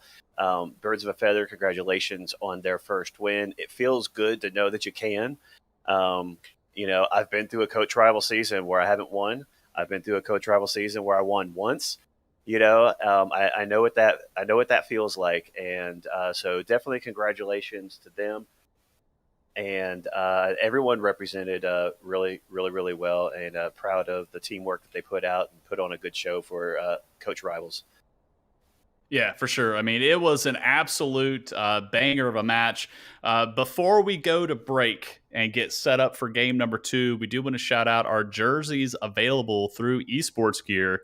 So be sure to check that out. Chase and I are both wearing ours. So we're looking fresh, look handsome, spectacular, awesome. Whatever positive adjective you want to tack on, those are definitely welcome. But you can get your own Coach Rivals jersey. And if you have a team that you're cheering for this summer, you can even get their logo put on the left chest there. So pretty cool to support that. All of some of the proceeds from there go to Phoenix Gaming, which also ends up going to grants to schools and things of that nature. So it's a worthy cause. Not only are you being able to rep this awesome league that we have and community, support the teams that you like and the players that you are fans of, but also help out some schools in the long run in the process. So Chase, thank you for hanging out with me for game 1. Are you out of here for games 2 and 3? I'm not sure. I'll see if I get kicked out after this one, but I'm here to help where I can. And speaking of grants, we'd also like to thank WeThink for providing several grants to our competitors this summer as they participate in team building surveys. So not only are they playing, but they're also looking at making each other better players, better individuals, and better coaches. Gwoop, I pronounced it right this time. It's all around great training tool for pregame and postgame. Also promote the Games Online harassment hotline. It's free, text message based, confidential, emotional support for any of you gamers out there that are feeling a little stressed and need somebody to help you talk through some of the things. But as that, we will see y'all at the next match and on the other side. Thanks for being here. Yeah, go get you something to drink. We need a rest. We'll see you in 5 minutes.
Back, everybody. We had an absolute slobber knocker of a game one. So if you're just now tuning in, that's an old Jim Ross reference there, some old WWE. But if anybody missed game one, do yourself and your family a favor and go back and watch game one from tonight. It was an absolute bloodbath between these two teams. Everything you could have possibly wanted in a matchup, but we're not done.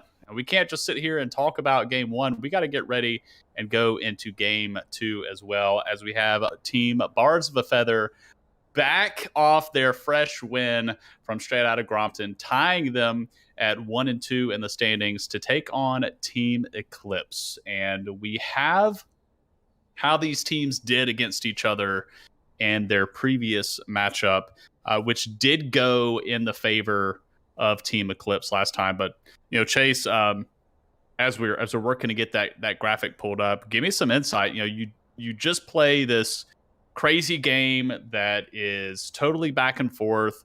You almost break the Nexus. You're unsuccessful. You lose a couple team fights when you're so far ahead, and you go through this seemingly just nerve-wracking game, definitely nerve-wracking game, seemingly never-ending game. And now you got to follow it up with another game against a team that is ranked higher than you in the standings. I mean, what sort of toll does that take on the mental? Well, I think the biggest thing is that you just kind of ride the wave. You have to reset because you only have 5, 10, 15 minutes to go again.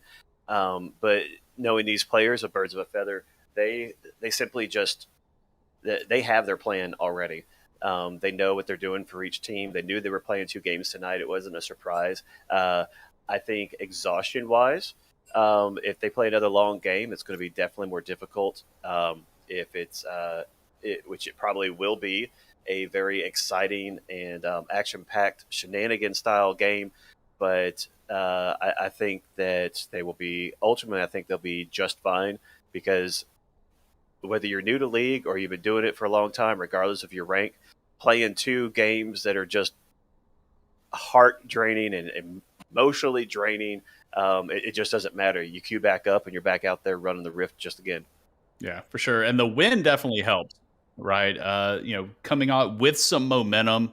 Fortunately for Straight Outta Grompton, they're going to have a little bit of a break before they hit the Rift again. But this is what we saw from these two teams the last time they faced each other. We did up having the Yone in the top lane, and similar to what Bards of a Feather just had to face last match versus Straight Outta Grompton, into these double enchanters, into an Ivern, and into a Soraka. Last time, Team Eclipse did end up taking the win there. As you can see, 34% of the team's damage and 32% of the team's damage going to both the Yone and the Jhin, respectively. Jhin sitting on a 15, 3, and 5, a 6.67 KDA there for, that is Decisions on there. And Bullet Games is able to get his Fizz. And, of course, for Team Eclipse, we have to talk about Caspi as well, who has played nothing but enchanters pretty much through all of Tier 1. So Bards of a Feather may have thought they'd seen the last of the enchanters with Straight Outta Grompton, but man, they're going to be thrown right back into the fire again. It's an enchanter meta, and Team Eclipse definitely likes to play them. Yeah, and I don't put a lot of weight into first matches just because you just don't know. Even though at Coach Rivals we play with and against each other all the time, you don't know what you're going to be up against. But now that Bards of a Feather has, they know they've played Eclipse. They know kind of what to expect. A couple of weeks has passed. They just played a banger of a game. I think this game's going to be a lot closer than what the stats you see on the screen right now say from the last game. Especially if you use it as an indication of what possibly could happen, with Yone and Jhin being extremely strong. And just not a lot of really even out over on the Bards of a Feather. It also comes down to Bards of a Feather was their first match together, one of their first matches together, and so feeling each other out. But based off of last game, they know each other now. They know how to communicate. They know they got good synergy and they got good teamwork. So I'm looking for another let's exhaust Justin as his play-by-play goes. I'm looking forward to it as well. Yeah, why not? We are going to see a little bit of a wrinkle from Bards of a Feather as well. A different team composition coming through with different players in there. Mr. Hernandez teaches still slotting in that in there. We'll see if he's still going top lane and Kartike going into the jungle. But Zone's bringing out the Ziggs last game as opposed to the Victor. But in that game 1-2, I was a little critical of the Kai'Sa Zilean. I like them both individually as separate champions, but I don't necessarily like the two of them together. I thought that's kind of an awkward lane duo for those two, and maybe that could have caused part of the downfall, particularly in that matchup. So this most recent matchup from Bards of a Feather, pairing the Jinx with the Pyke, I think was great. And Fixing Mantella's Jinx was really a hero at the end of the last game versus Straight Outta Grompton. So riding high off of that momentum, we're going to see if Bards of a Feather can bounce back and take the rematch win versus Team Eclipse, who did end up taking the first game off of them in the first round robin of Tier 1. Do we have Champ Select ready to go? Awesome. So we are transitioning over into draft. We'll see what sort of adaptations Bards of a Feather may bring in. Maybe they prepared multiple strategies for tonight. And Team Eclipse getting some free scouting early on, taking out the Jinx, taking out the Uction as well, which Zones, as I mentioned, been spamming in solo queue. Bards of a Feather taking out the Ivern. Going to put Brewitt on something different.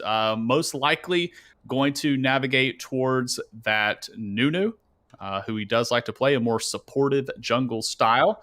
On the side of Team Eclipse, the Fizz for Bullet Games being taken away, as well as Pathfinder's Mordekaiser being removed.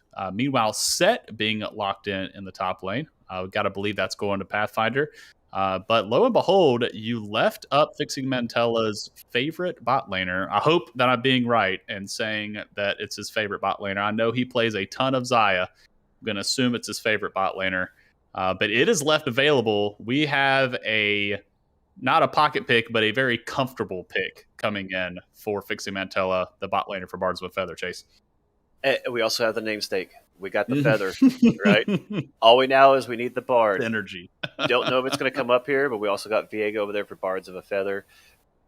Moving over to Team Eclipse, see how they're going to respond. Are they going to bring in the Lulu and the Samira? So we're going to assume that that's the bot lane. That I've played against it a couple of times.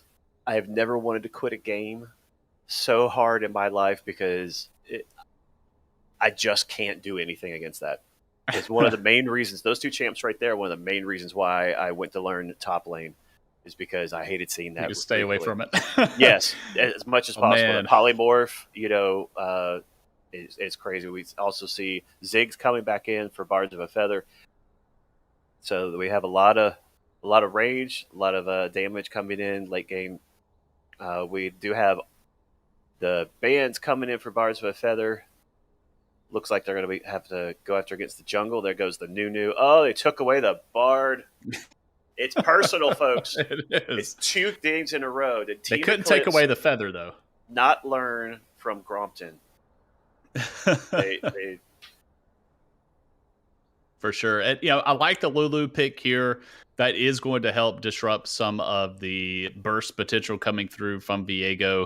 Viego becomes a real problem to deal with when he's starting to get his resets and going untargetable and just changing the kits around it, and he can really start getting those resets and become problematic.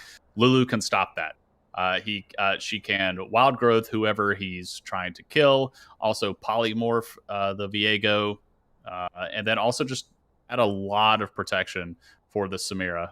Meanwhile, that Nunu was banned, so Brewitt going to have to show something different in the jungle. We'll see what other kind of maybe supportive jungle he wants to bring out, or he's going to show a different play style. It's going to be the Rammus locked in. So Canon Teach, if you're in the Twitch chat, you're going to be excited to see this one. We'll see some Rammus in Tier 1 Coach Rivals.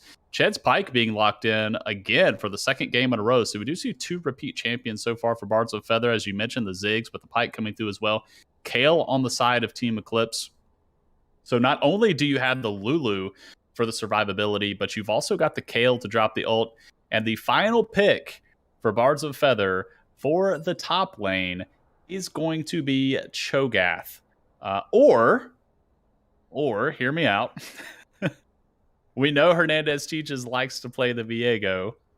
It is extremely possible that he's either playing jungle this game or he's taking the Viego top. Viego is his boy. He makes no secret about that in the Discord. So I am interested to see how they finally line up in this. But all in all, we do have a Cho'Gath. Cho'Gath could be mid or jungle. We'll see where that goes. Most likely going to be top. I'm sorry, top or jungle. Most likely going to be top.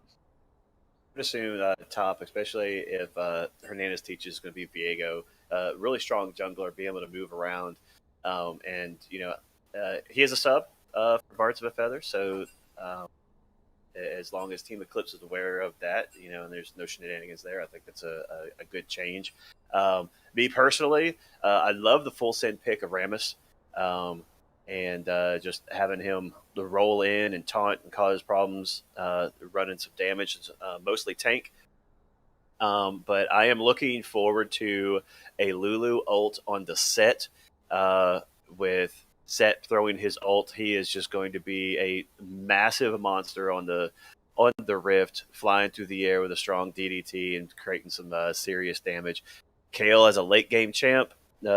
It is also something to watch at, but Bards of a Feather has another great quick burn towers and grab objectives fairly quickly, and maybe we'll see the Pyke hidden back door if it comes to it again.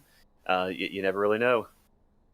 Yeah, for sure, and I do like the Kayle coming through, almost that kind of late game insurance. Even if the Samira doesn't get ahead of the curve of the game and get snowballed and really just become a menace, you still have the insurance policy in the Kayle to be able to scale up, hit level 16, do a ton of damage, and really you have the Rammus there to peel. You have the Lulu to offer the support. You have the Sett that can also face breaker.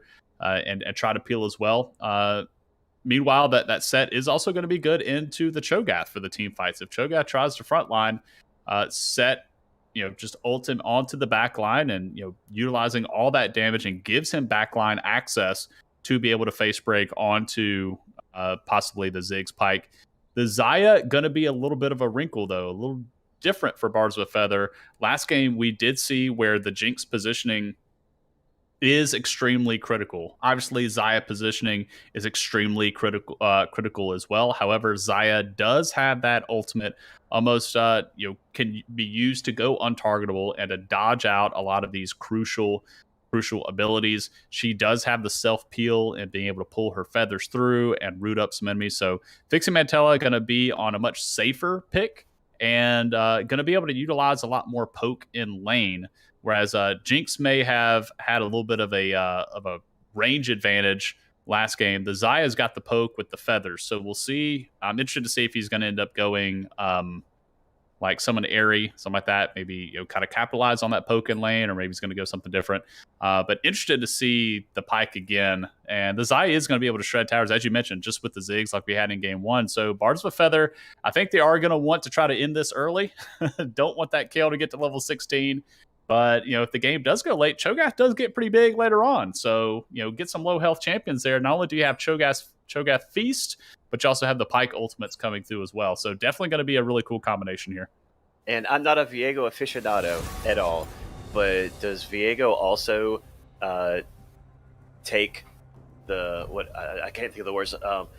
He becomes another champion, doesn't he? Mm-hmm. Correct. So not only so he can. If you look at the champs on Team Eclipse, he could use any of those over on his side as well. And what do you think is a great combination when with Bards of a Feather on an engage or a defense? Which ult do you think Viego should take? Oh, jeez. Right? Yeah, I mean, if he's going to assume a soul, he doesn't get a whole lot of choice. It is going to be whichever one drops, but honestly, Massive Cho'Gath, Lulu ult. Yeah. It's definitely going to be interesting for sure. But I think the Lulu's going to be there to try to prevent that Viego from taking any of those souls and try to get those resets. But you also have the Kayle there as well to be able to ult and have that shield of invulnerability, right? You cannot take damage while you have the Kayle shield up. So you have a lot of, oh, you want to kill me? Sorry, you can't do that abilities over on the side of Team Eclipse and the Lulu and the Kayle. But early, this Kayle is going to struggle. Ziggs is going to absolutely abuse this Kayle in lane. So interested to see if Bards of a Feather can utilize the mid lane advantage that they're going to have, the mid lane prio, and accelerate the game to their pace. Last game, we saw straight out of Grompton secure 3 Drakes relatively early, and it put Bards of a Feather in a position where they had to answer every single Drake that spawned after that. Now, things are switched a little bit.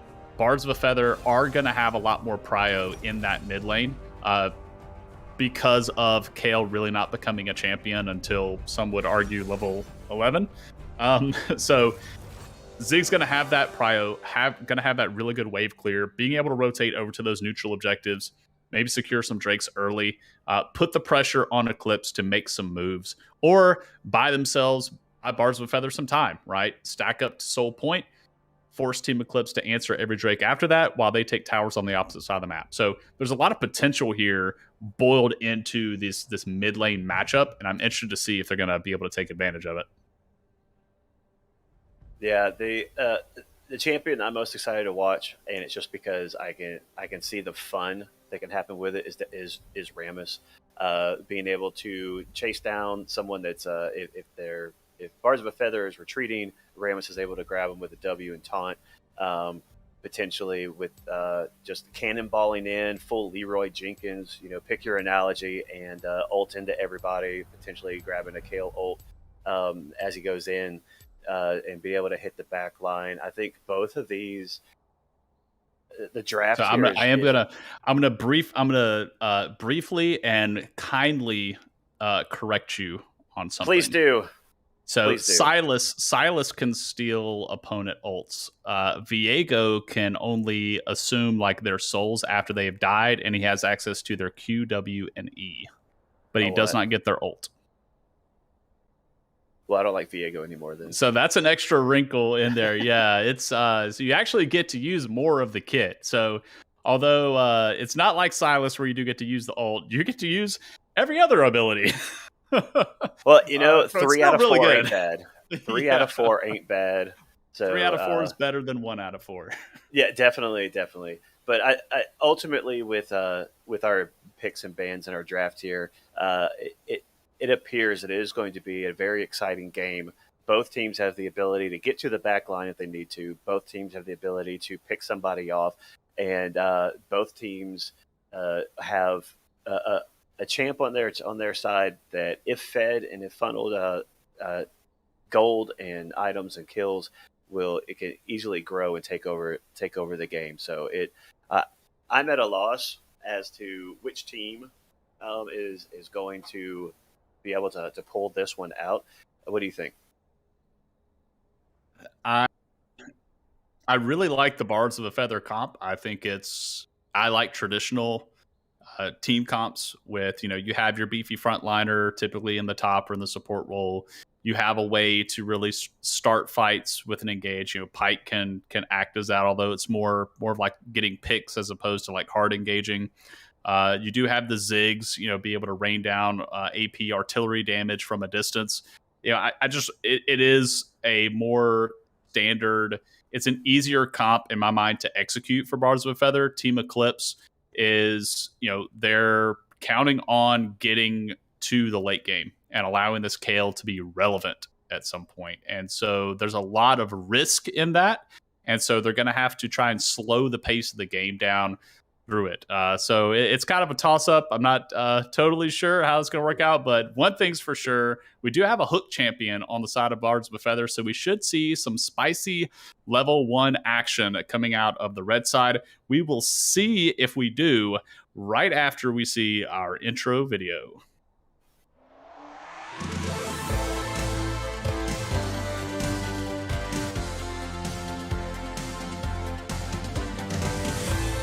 Got a little bit of practice there.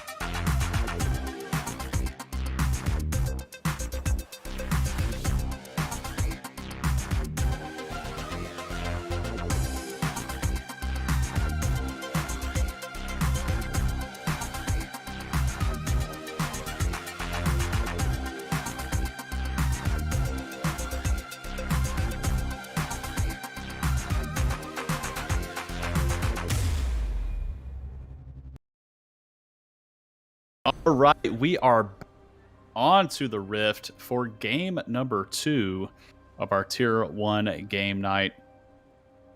We have a little bit of spectator shenanigans going on, but it looks like IC Champions moving. I think we are back and ready to go. So getting into this matchup, we're going to see what Bards of a Feather fancies for this level 1. And they do have the Pike, which is typically that is a go button. You have that hook champion level 1. Let's go for it. So we do see them filtering through mid lane to try to avoid them being spotted in the river. But if you take a look at your mini map, Lulu is still sitting in the fountain.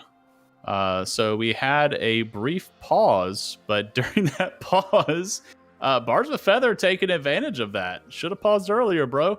They have a full invade. I think we're good. Just the pause is catching up. So you just keep it going. It'll eventually catch up. The full invade for Bards of a Feather, as we have a little bit of a freeze frame action as they're grouping here on the red buff. Pings going all over the mini-map. Unfortunately, Team Eclipse not able to set up their 5-point defense with the Lulu being out, but Caspi is back in game, ready to go. Sones is going to dip out, leaving 3 behind. Does Team Eclipse face check this? This is dangerous. Decisions, you don't want it. There's the hook onto the Samira. She's dropping low. She flashes away. She does not go over the wall. She flashes towards the Trial Brush. Sone's waddling his little Yordle legs to try and catch up and assist a little bit on this, but it's not going to be enough. They hook Caspi in instead.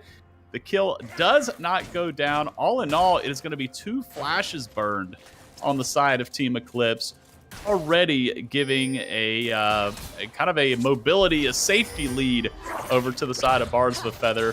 The hook again onto Caspi. This time the feathers are proccing through, not able to get enough damage, but still super low. That time the exhaust is dropped. So now Decisions has no summoner spells available for this lane and no flash on the Lulu. And they are also both super low health. So staying here and trying to farm and CS is already going to be problematic. What a dream start for this bot lane of Bards of a Feather as another hook. He's got aimbot turned on, does Ched, on these Pike Qs.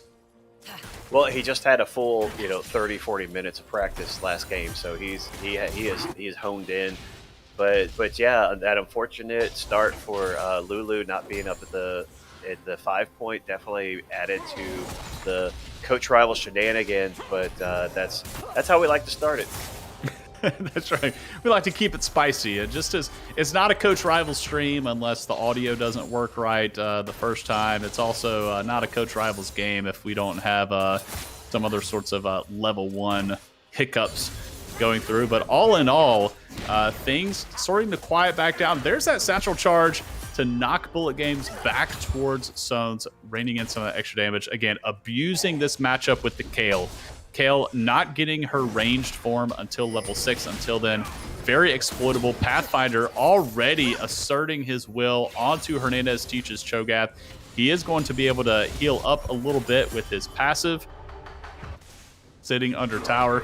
So we'll see how this works out. Already silencing that. I don't think that Pathfinder is going to want to take this fight under tower. He's already taken some tower shots. The Flash Haymaker does connect, but not enough to kill. He ends up getting the auto attack down. It is a traded 1-for-1 first blood going over to Pathfinder.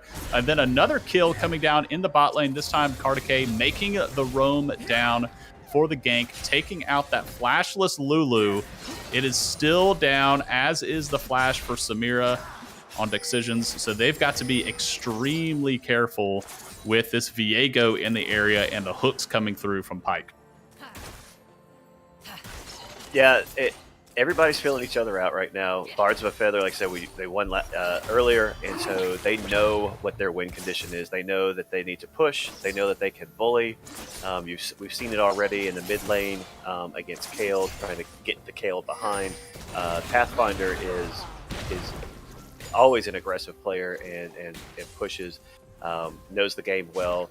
He's going to do his thing, and then just I think bot lane is probably where the ganks need to happen the most, just because of the, if I'm not mistaken, the lack of mobility from the Lulu.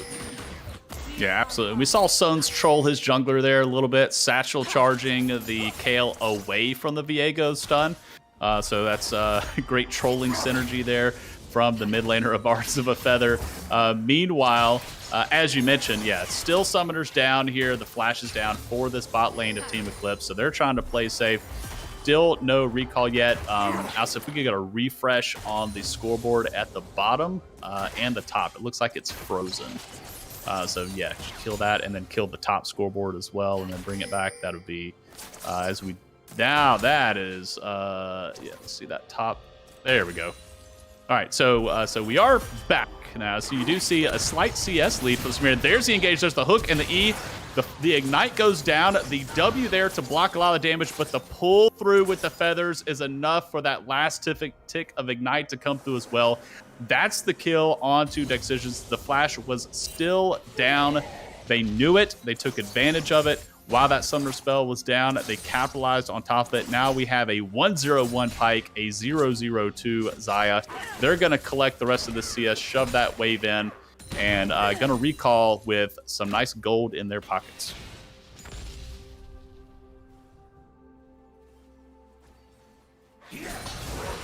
Meanwhile, we do have Kartike here in the top lane. There's the first gank from Rammus. The RKO onto the back line. That's going to be a double Facebreaker. The Haymaker comes through, is going to go a little bit wide. It is flashed out of the way from Kartike. Hernandez teaches playing some brush gaming here, trying to dodge out, use the lack of vision to his advantage. Ultimately, he's going to get taunted. He is fed to the wolves as Kartike dips out of there on the Viego, try to clean up some CS on his way out. So a great first gank from Brewitt on the top lane. Continue to push this set further ahead. Yeah, and that's that fits right in with the way Pathfinder plays. He plays very aggressive. They can use that to their advantage by with him pushing up and coming through river to potentially backdoor and pick them up a little bit. But it's definitely with the chance they have up there going to take more than just one the jungler. Absolutely. An aggressive Samira play here in too. And Ched is going to end up dropping. We thought the Lulu was in trouble. Samira taking advantage of that. Flash just came off a cooldown. Ends up using it as well as the exhaust to help secure the kill onto Ched's Pyke. Meanwhile, if you take a gander at top lane, there is quite a diffy in the top lane CS. It is quite substantial. 54-21 is what I'm seeing on my screen. Not only a 3-kill lead, but also a 1-kill lead rather, but like 3 kills in CS worth. So Pathfinder definitely becoming an absolute monster up there as Ched's hook goes a little bit wide. This set's going to be a problem, Chase. Set's always a problem, whether you're really good at it or you're not. He bullies. I mean, if you know how to play him and play him well, then you can always get that. But it's going to really, I think it's really going to help them out, especially with the mid lane, in helping getting Kayle to the late game, because you'll have to answer wherever Set goes. You can't just let him roam around and do his thing, or you're going to end up with just nothing on your top lane or bot lane, depending if they decide to do a switch after they take top tower. Yeah, and that's a great point too. You know, we mentioned the Kayle being kind of this late game insurance policy, but if you don't have anybody to hold down the early game to help you get there, then everything kind of crumbles. So the set being ahead is definitely a great sign for Team Eclipse. They can kind of hop in Set's backpack for right now and try to let him carry them towards the mid to late game where Kayle can just become a monster. In the meantime, Pathfinder playing Ring Around a Rosie with the tower here, ends up walking behind Hernandez Teaches to ult him away. Facebreaker 1-2 combo, and that's going to be Cho'Gath dropping for the third time at this game, now at a near 60 CS deficit. Very Classic. Unfortunate. Yeah, it really is. You know, taking away the deaths of Cho'Gath and just looking at the CS, you know, Set just has a easier wave clear than Cho'Gath does. But it looks like we got a gank coming in on bot lane.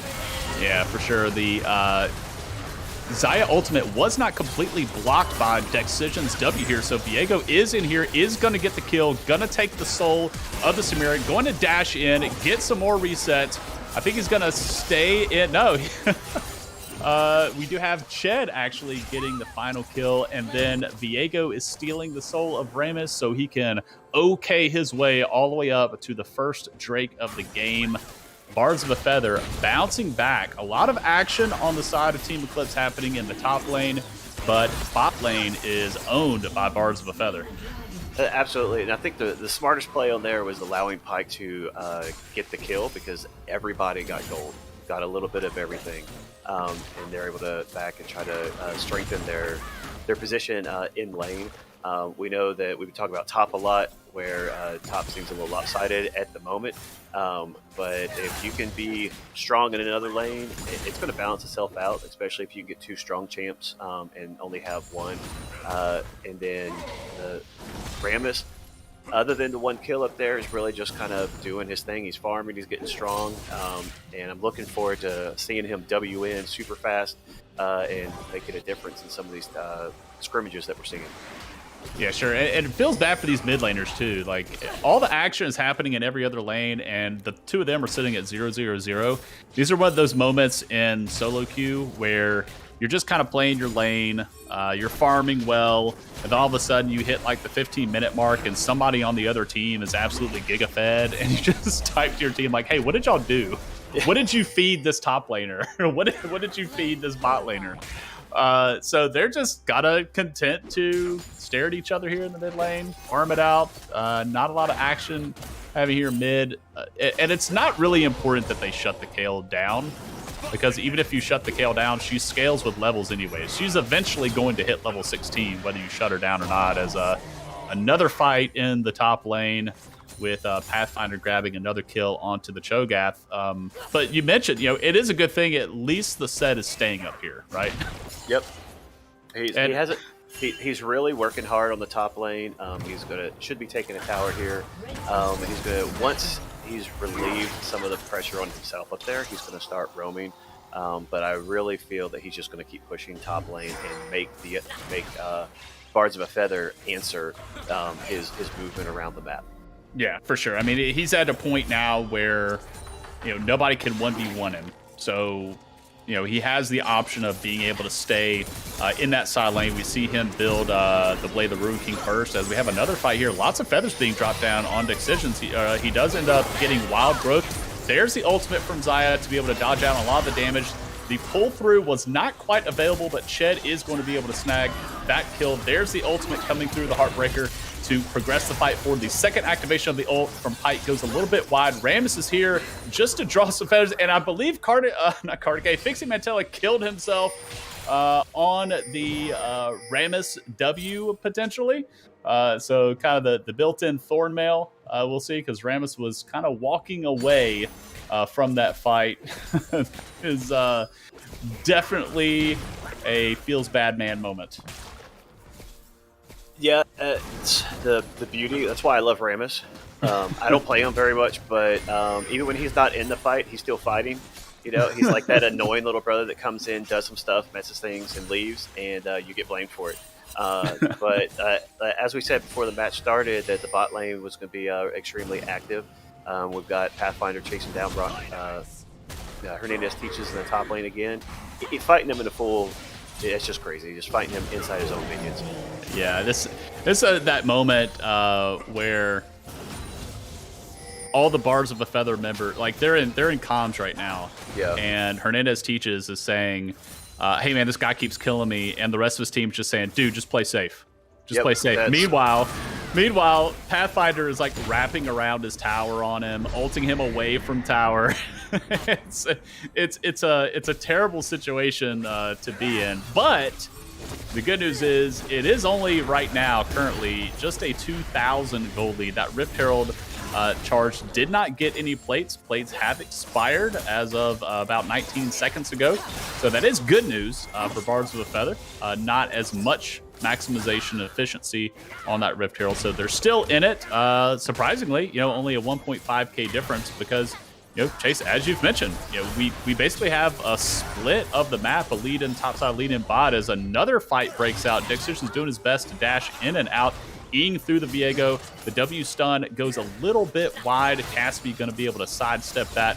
A lot of pressure now in the bot lane. I keep feeling like Kartike is pitching a tent here in the bot side of the map. Yeah, definitely. I mean, they're just like the previous game where they set up very well against the neutral objectives, and that they're continuing that now. If we notice, Ziggs has moved to the top, so Set's going to have to run through a lot of stuff to get to the Ziggs. Ziggs can just satchel him back. What's it, 250, 300 range, something like that. And he can also satchel himself right out of the Haymaker with that like 600 or 750 range. Yeah, and it's basically for Set, it's like, a new challenger approaches. Like, yep. We'll see what you got, but it's a 5-1-0 Set versus a 0-0-0 Ziggs. It's gonna feel bad, but Ziggs has a lot of wave clear to try to match the KO wave clear the push, but we actually have the second Drake of the game now being tackled. So this game not moving at as fast of a pace as we saw in the previous match, but there's the ultimate onto the backline. The rest of the members of Bards of a Feather just content to ignore the Set and dash on to the rest of the team members. Reset's already coming through. That's 2 drop for Team Eclipse already. There is a 4th for Team Eclipse, including the Set, and that is a clean 4 for nothing in favor of Bards of a Feather. Not a single member dropped on the side of Bards of a Feather. An amazing, I'm sorry, the Cho'Gath, did the Cho'Gath drop? Okay, get a refresh on that bottom scoreboard. It says Cho'Gath is dead, but he's not actually dead, and calculated, he does survive that last turret hit. But man, yeah, I was showing no deaths on the side over there. Everything got a little pixelated for me, so I apologize for the cast if I was incorrect. But man, we did see the Set go in, and the rest of Bards of a Feather said, okay, Set is separated from the fight, just kill everybody else.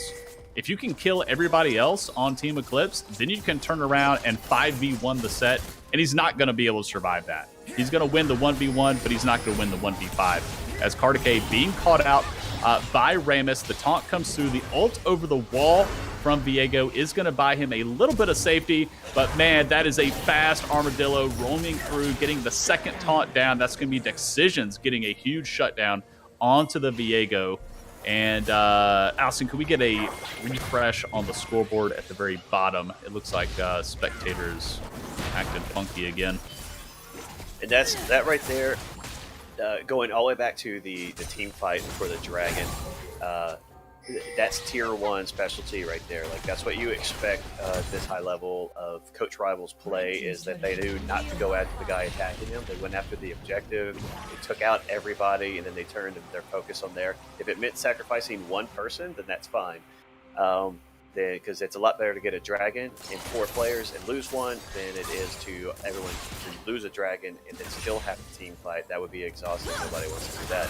But the play right there with Rammus just running down the Viego, that's little brother gameplay right there. No matter how hard you try to get away, Rammus is just like, W. Okay. I mean, I'll speed up. I'm telling mom and dad everything you're doing, and he's always there, and that's why I love that champ.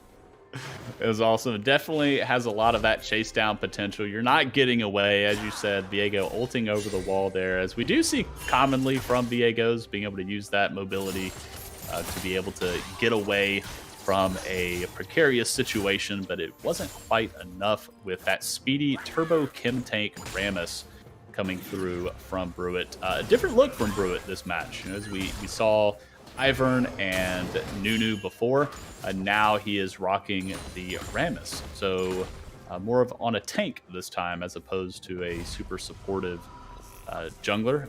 Nunu obviously can be a little tanky, but I still kind of classify Rammus a little differently. Definitely different from Ivern. So he is sitting at 1-1 and 2, still keeping pace with the Viego in CS and in clear, trying to keep active there, but just down some kills and assists, but staying in there as Pathfinder clearing out, doing some work on that bot tier 1 tower. Sones on the Ziggs now going down to answer that, while the rest of Bards of a Feather is taking Rift Herald. If they can keep eyes on Pathfinder, keep eyes on the set, and then attack the other side of the map, this can work really well. You use Sones to wave clear, use the Ziggs to wave clear against the set, and use the rest of your team to utilize the rest of the map. The set can only be in one location at a time, and as we mentioned that Decisions is going to dash in a little too aggressively, going to get caught out, get ulted from the pike rather. Kartike chasing down Caspi. The blast cone is a little short. Kartike is able to stick on there, does get the kill on Lulu before he ends up dropping to Pathfinder, who is now in the fight. Now he is there, but he's getting locked up. He's eating a lot of damage. The Kayle ult does drop onto the Rammus, not to the set. Set's still eating damage. He does end up dropping. There's the next dash from the Pike, going to wrap up the Kayle, and that's going to be the Rammus okaying his way out of this fight. 4 members of Bards of a Feather stand strong to clear out this mid wave. Do they look for Baron here? They don't have the smite, but they do have the feast from Cho'Gath. I mean, absolutely, they have to go for it. That's going to help them push it in this game a lot faster. They still got 2 people down, and the other champs they have enough time to burn and build. They got to get out of there because you got a couple of them that may die here soon. But it looks like they're going to be able to get it with ease and deal with it back and put themselves in a really good position now that they have a little bit of a breathing room and a lead, not only in kills, but in gold by about, if I see correctly, I'm guessing at the pixels, it looks about like 4,000 gold difference right now. Yeah, the Mountain Drake is up. It is going to be a Mountain Soul this game. So the 3rd Drake of the game is going over to Team Eclipse. They do have the tempo on this with Bards of a Feather being able to take the Baron, getting their resets in. So they were all off the map. Being able to give a consolation prize, I guess, over to Team Eclipse. They are able to get the Drake and walk away with that. But yeah, what an accelerated game here from Bards of a Feather. We talked about them wanting to push down the pedal fast and hard and keep it pushed down and keep accelerating this, and they're definitely doing it with an early Baron. You do have the Leandries coming through from Ziggs as opposed to the Luden's Echo. So he is going to be burning a lot of the health from the set and the Rammus. So I really do like that itemization choice as opposed to the Luden's Echo. I think based on the set getting so big, you've definitely got to have ways to burn through his health. And, I think a lot of that last fight is going to fall on the shoulders of Decisions, dashing in early, dropping so soon. Samira is a little bit behind, but they still could use some of that damage. Once the Samira is gone, then you are missing some utility here with that W being able to block a lot of the damage that would be coming through from both the Xayah and the Ziggs. Meanwhile, I am curious if Pathfinder's boots are going to change over from plated steel caps over to Merc treads instead, with all the CC and a ton of AP damage coming over, not only from the Cho'Gath, but also from this Ziggs. All the CC from the Pike, not only the hook, but the dash through, the feather roots from the Xayah, just all of that. And he's getting locked up. And we saw that in that last fight, right where the camera is right now. The Zet just perma CC and stuck there while all of this damage rains down on him. So interested to see if that itemization is going to change as the game goes on, as Team Eclipse, if they start to feel the game kind of slipping away from them. But right now, Chase, what does that look like to you as far as that gold lead? Well, is that 6K? Yes. Well, or is that 43? Is that a 43 like or a 45? So the 4K? We'll say it's 43. Yeah, we'll say about a 4K lead right now. But the other part of it is that Bards of a Feather are doing their thing. Rammus coming in like a cannonball in mid lane. Yeah, and that's that Xayah with that extra layer of safety, able to ult through, pull the feathers through. Now Decision's in trouble. Doesn't matter that you're Wild Growth. The execute damage from the Pyke rings true, and that's going to be the Samira dropping yet again, but the fight is not over. Zet is in the fight. The CC is raining down. He does ult onto the backline, absolutely blows up Fixing Mantella with the Haymaker, but then it is a 4v1 onto the set. It doesn't matter that you can 1v1 anybody on the enemy team. You cannot 1v4. So that is going to be Bards of a Feather taking down the raid boss for Team Eclipse, and they are pushing down mid. They are 4 members strong right now against 2 of Team Eclipse. They are going to get the mid inhib. That should be enough for them. They are going to bail out, possibly get a shove in the bot lane before they completely reset. But all in all, another team fight victory for Bards of a Feather of again, a kind of a forced engage from Team Eclipse. The Rammus rolling in, ulting through, Fixing Mantella, great use of the Xayah ultimate, able to dodge out on that huge ultimate coming through from the Rammus, being able to pull the feathers in, lock everybody in place. Decisions stuck in that spot, not able to survive very long. The Pyke executes are coming through clutch because it doesn't matter of the Wild Growth and the shielding coming through. You get them low enough health, that execute is going to take them out. So awesome play from Bards of a Feather. Great team fighting and awesome composure from them, especially with the lead that was generated so early from the set in the top lane.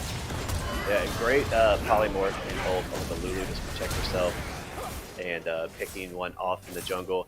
You know, and the thing that Eclipse has to look at is that even though they're down 8 kills and they're down 7K, they're one team fight away from being really back into it, being excessively competitive with not only map pressure, but with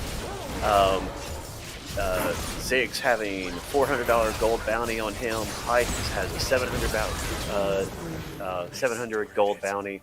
That could really switch it right back over into their favor. Absolutely, and you know, as we see another 1v4 taking place in the bot lane onto the set, a little overextended, but we see the Kayle in the top lane continuing to push, now currently level 14. Some wave clear coming through from the Ziggs. So Kayle still wants to hit level 16, so TP coming through. Ziggs does not have TP. Viego is not here for this Drake yet. He is on the way, but right now it is a 2v3. Now Lulu is here as well, so Decisions is in. A 4v4, another one breaking out. Sones is not going to be able to be here. There's the Samira ultimate, the Wild Growth dropping through. That's going to be Kartike dropping first. Team Eclipse winning this team fight. The Kayle ult comes through, is going to end up executing the Cho'Gath. That's going to be Decisions dashing in on Fixing Mantella, dropping the feathers down. A full disengaged Ched over the wall. He does have ult available. He's looking for the Samira. He is going to drop. That is going to be the Samira dropping. He is polymorphed. He should have the flash over the wall, but that is a fast Armadillo coming through. Gonna taunt him up, root him up. He's going to get the shutdown gold onto the Pyke. So third Drake of the game for Team Eclipse and a team fight victory, while Sones was stuck in the top lane on wave clear duty. So I like the macro play from Team Eclipse, but now the little explosives Yordle is going to be in some trouble. Drops the ultimate, not going to tag the Rammus. Surely he drops here with a flash in the face from Bullet Games directly on top of the Ziggs. And don't look now, but Baron is available with a Kayle in the area. But it looks like Kayle is resetting. Pathfinder sitting in a brush. We've seen 1v4s, but have we seen a 1v3 yet? See what happens. He does ult the Cho'Gath, but he is still a little far ahead. It's Rammus and Lulu. Set is the only source of damage, but it is enough to be able to take out the Viego. Now this Cho'Gath, he is chonky, but he is being slowed down. He's being hunted down. The Rupture able to catch 2 of them, but he's still being chased. He is pulled back. Cho'Gath super low. Samira dashes forward, does get the style points, gets the ultimate available, but he is ulted under the tower by Ched's Pike. A scrappy return to a team fight, back and forth. Another hook dropping this time. There's the Ziggs ult, dropping the Rammus. Set back on the back line again, this time fighting 1v2. The Haymaker finds the mark, taking out Ched's Pike. Bards of a Feather winning team fight after team fight after team fight, and now Team Eclipse flipping the script, winning these back and forth. Some poke damage from the Ziggs, not going to be enough. Wow, I mean, we've seen Bards of a Feather just winning these over and over and over, and now Team Eclipse seems like they've come online and now able to win these split, scattered team fights. Yeah, definitely. Like Bards of a Feather did a great job, even though they were, they were fighting 3 at a time, and someone would down, someone would come in, they were just kind of funneling. And usually in team fighting, that doesn't work. You've got to be there. You can't just go one in and one in, just get picked off like that. But they made it work. They stopped the siege. They still have Prio in mid, and then but Eclipse got the gold off shutdowns, and just with that, I'm not sure which champs got them, but it definitely helped out getting 650 gold, 700 gold, and plus the assist that came in. But it was a really good fight, and even though the numbers don't appear, in my opinion, it seems like a very still even game. Both teams should feel like they can win this. Yeah, for sure. I mean, at this point in the game, it's only, I believe, a 3K gold lead on the side of Bards of a Feather, and what we saw is a departure from what Bards of a Feather have been able to use their advantage. They've been able to use numbers to be able to swarm the rest of Team Eclipse. We saw that dragon fight break out by the split push from the Kayle, able to TP down to the dragon fight. Stones did not have his TP available, so Team Eclipse being able to use map movements, pull a Bards of a Feather team member to an opposite side of the map, make a TP play, and pull a numbers advantage fight on their own terms, right? And we're starting to see that here with the flanks, but now here is a huge face breaker onto 3 members of Bards of a Feather. The Set was hiding, or the Cho'Gath was in the brush, but the Set was able to capitalize on it. 1 member drops, 3 members dropping now for Bards of a Feather, with 4 still living for Team Eclipse. That is a barren call for sure. Viego still alive, Ched still alive. This is not going to be a Pike steal. Another huge team fight win for Team Eclipse over Bards of a Feather. The easy smite secure from the Rammus. And that was a really unfortunate mishook by Pike there in the river. He threw it out and missed that one pull where they could get rid of 1 and go 4v5. But definitely Pathfinder's ultimate into 3 people and just massive damage going through. Not exactly what Bards of a Feather they couldn't answer that once the damage was made. Yeah, and you really don't want to have. Obviously, there are 3 melee members on the side of Bards of a Feather, but there shouldn't be 3 members being caught in the Facebreaker. Definitely some mispositioning on their part.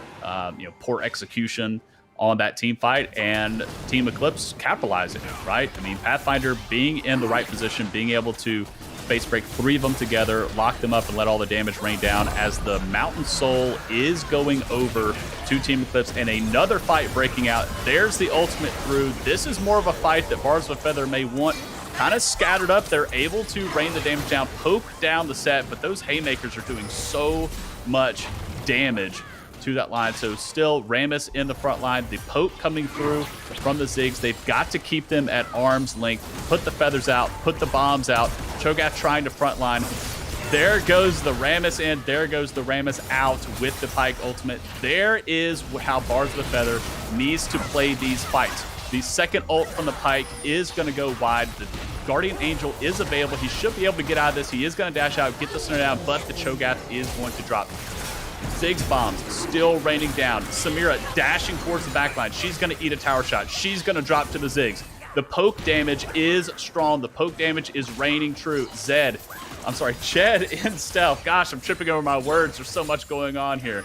A lot of wave clear available in the Xayah, in the Ziggs. Barbs of a Feather looked a little shaky at the beginning of that team fight, but the kiting back, not getting face breakered multiple members was huge there. Definitely trying to regain their composure there, but still, Team Eclipse getting that Mountain Soul, they've got to feel good with getting that objective. Barbs of a Feather did exactly what they needed to do in that mid lane fight. They pushed, and then they paused and backed up. They waited for their wave. They pushed again. They played extremely smart, especially in the face of a really strong set. Not sure exactly how much damage is doing with the face with the Haymaker. I know I've played against Pathfinder Steel, and I've been hit with, I think it was 1882 or 1881, something like that, and just melted me with one shot. And I was behind the Baron pit trying to do a steal. It wasn't fun.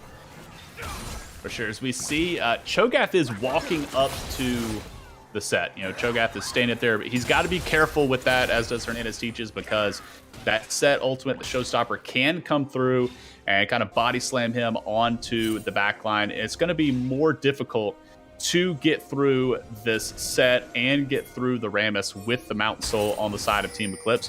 But we don't see a lot of magic resist on the set. So Ziggs, a lot of responsibility is here on the set. On Sones rather. The ultimate does come through, but here is the disengage. Here is the pullback of the feathers from Fixing Mantella. The poke damage raining down from the Ziggs, but it is not enough to keep the Xayah from dropping. 4 members still alive for Barbs of a Feather. All 5 still up for Team Eclipse. Only the Xayah dropping, but still a lot of damage being dropped onto that Kayle. A lot of damage being dropped onto the set. They still able to get out of that set, making his way down to the bot lane. Barbs of a Feather may look to try and take a fight here while the set is separated. Yeah, and they're doing an exceptional job being down 4 dragons to 1, and on top of that, 3 mountain dragons against them. They're holding that mid tower, second level tower very, very well, and they're not chasing. They're not being overly aggressive. They're doing exactly what they need to do to keep Eclipse at bay and potentially frustrating them to making a bad play. Yeah, and you're exactly right. You know, they buy enough time. They do lose the bot tier 2, but Ziggs is going to go down there and try to wave clear. Kartike is caught out with the taunt. Unfortunately, he does not have a stopwatch to be able to survive through this, so that's going to be the jungler for Barbs of a Feather, dropping more poke damage coming down from the Ziggs. Not going to be enough to get a trade kill in response. Kayle still dead from Kartike taking him out in the top red side jungle.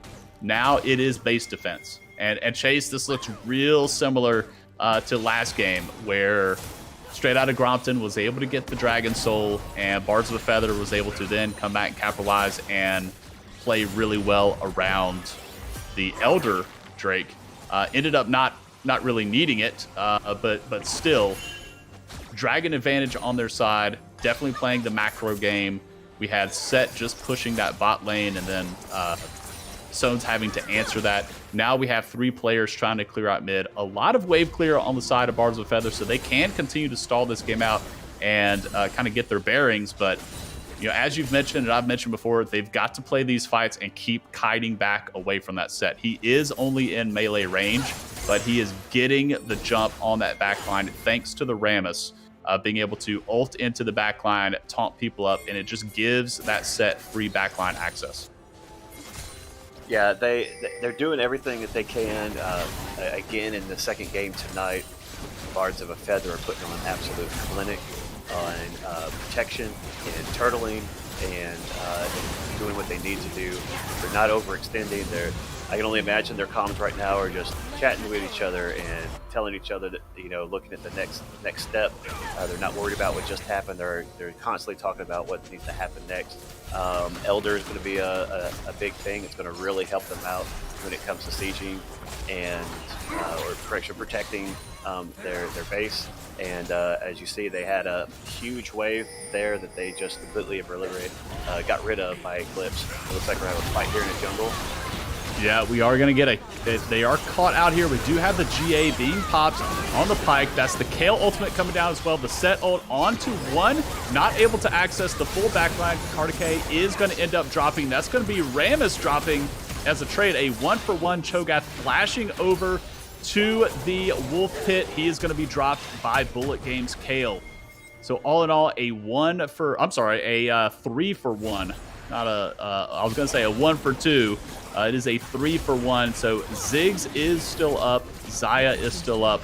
But it's looking pretty doom and gloom right now. The Elder Dragon is being taken with Kayle pushing up that mid lane with the Baron empowered minions. Team Eclipse losing out on the team fights early, but scaling and scaling and scaling, and then starting to play them a little bit better, utilizing that backline access that they have, not only through the Rammus, but through the Set as well, to be able to rain damage down, using that group CC with several face breakers, capitalizing on the mispositioning of Bards of a Feather, taking not just one inhibitor, but two. They have the Elder Drake. I would be surprised if they didn't just try to force the end here. Yeah, they still have everybody is up now. It's 4v1. I would assume that they would need to just let the minions do what they can and kind of hold everybody there. But it's going to come down to Pathfinder going in and just taking one for the team, so to speak. You see him zoning people off right now because he is really strong and he's just going to attack while he's there while his teammates take the minion. It looks like Eclipse is going to finish off. Bards of Feather, this is tough. You're defending against Elder. They do end up taking one. Low health bars, though. The RKO onto the backline. That's going to be Lulu dropping as well, but that Elder buff is just way too strong. Dropping several members. Pathfinder still alive in the back of the Nexus. Hitting it. He gave it a left and a right hook, and that's going to be a victory over for Team Eclipse, securing the Mountain Soul as well as the Elder Drake, improving their team fighting as the match went on and on and on. Bards of a Feather, a heck of a game, put up a huge fight early, despite the gigantic lead in the top lane, generated quite a lead for themselves in the bot lane, had some great team fighting, and as the game progressed more and more, there were some sloppy team fights, there were some ill-advised positioning on the side of Bards of a Feather, and it ended up just giving those micro edges. Fantastic TP play from Bullet Games, pulling Sones to the top lane, who did not have TP available, then utilizing the TP to capitalize on a numbers advantage at that Dragon Pit, turning another fight in their favor, not having the Ziggs poke available to Bards of a Feather. Just great job all around. A great back and forth game. Chase, does it meet the standard that game one already set for us? I definitely think so. It was another 40-minute game. The stats, without looking at them and seeing them in front of me, were for the most part even. You know, it all came down to team. In my opinion, it came down to team positioning and getting those couple little picks here and there, and then being able to take an objective. I think objectives were pretty close to the same. But the biggest thing, I think, was the fact that they were able to siege with not only using Elder, but also, if I'm not mistaken, the Baron buff as well. And that's just really hard to defend in. And Birds of a Feather has nothing to be ashamed of whatsoever. They put up a extremely good 2 games tonight. And I feel bad for Straight Outta Grompton and Let Us Win, because we got to go for the three-peat. You know, we had 2 bangers, we had 2 really good games and back and forth, and it all in true League of Legends fashion. Thankfully, it came down to one solid team fight versus a runaway, and so that third game, we're gonna hit that hat trick and just see if we can exhaust you in your play-by-play again tonight. unless you're going to give it over to Hernandez Teaches as he comes in. We'll have to see. In before the third game is an absolute snooze fest with first blood not happening until 13 minutes. So we'll see. We'll see what happens in game 3. Hopefully, it's just as much of a banger as games 1 and 2. Hats off to both Bards of a Feather and Team Eclipse. Bards of a Feather again. Great work of the map, splitting the advantage in top side for Team Eclipse. They push the advantage bot side. And then Team Eclipse, great sticking with it. Capitalized on their scaling. They had a mid lane inhib down. They powered through it, ended up comboing that Set and Rammus together, helping Set gain access to the back line when he was just being eaten alive by all the poke. Combo those two together. It was really kind of unstoppable at that point, kind of running over them. So great effort by both teams. It was a joy to watch. We are going to take a 5-minute break as we get ready for game number 3, which is going to be Straight Outta Grompton versus Team Let Us Win. We'll see you after the break. Later.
I'm exhausted.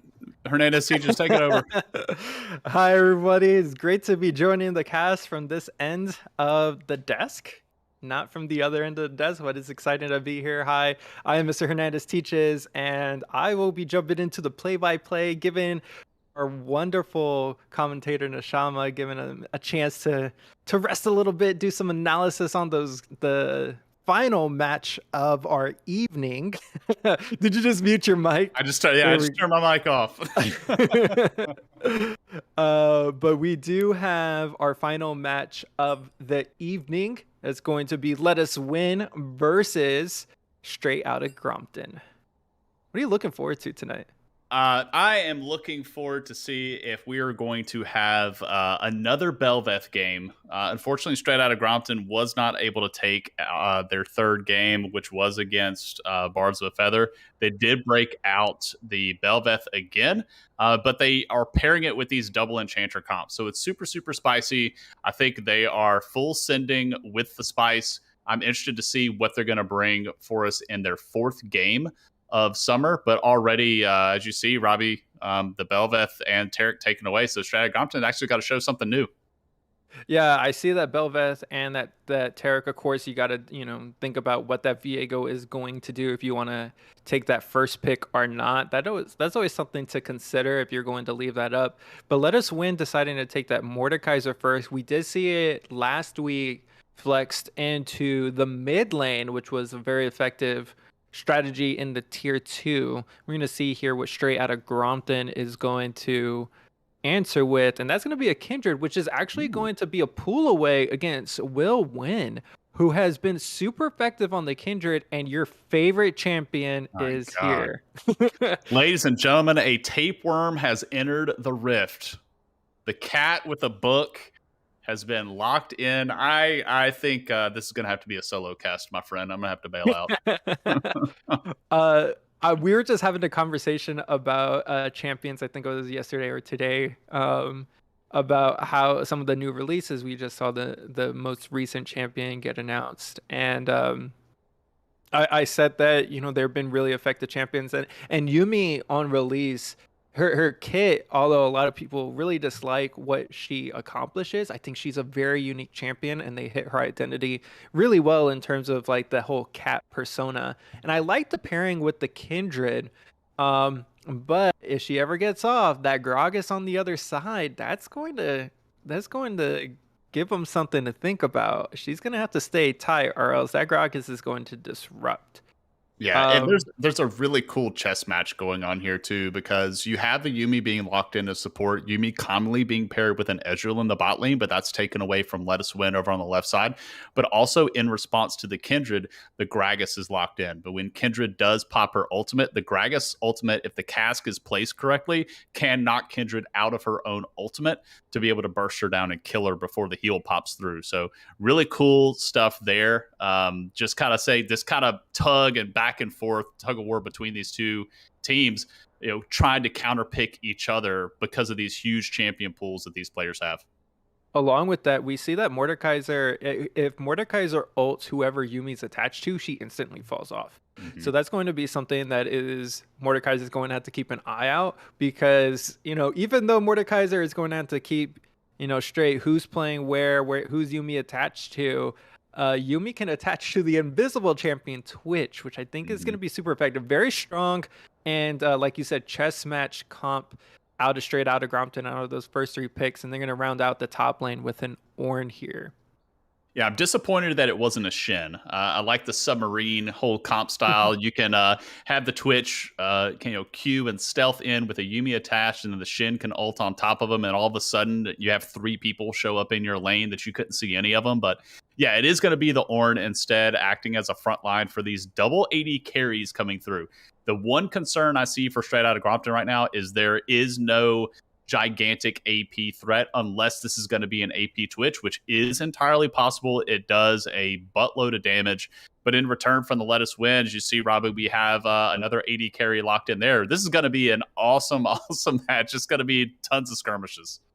Yeah, and you can see here the ADC with the Ezreal and Akshan pair very nicely with the Braum. They can actually get that passive down really well. And then the Ari Assassin, again, something with the Yumi that can attach to, get dip in, dip out, be really, really effective. A lot of mobility over on Straight Out Grompton. So I do really enjoy their composition. They have very clear identities. You know, if you're ever caught out, there's going to be 4 people around you for that fight.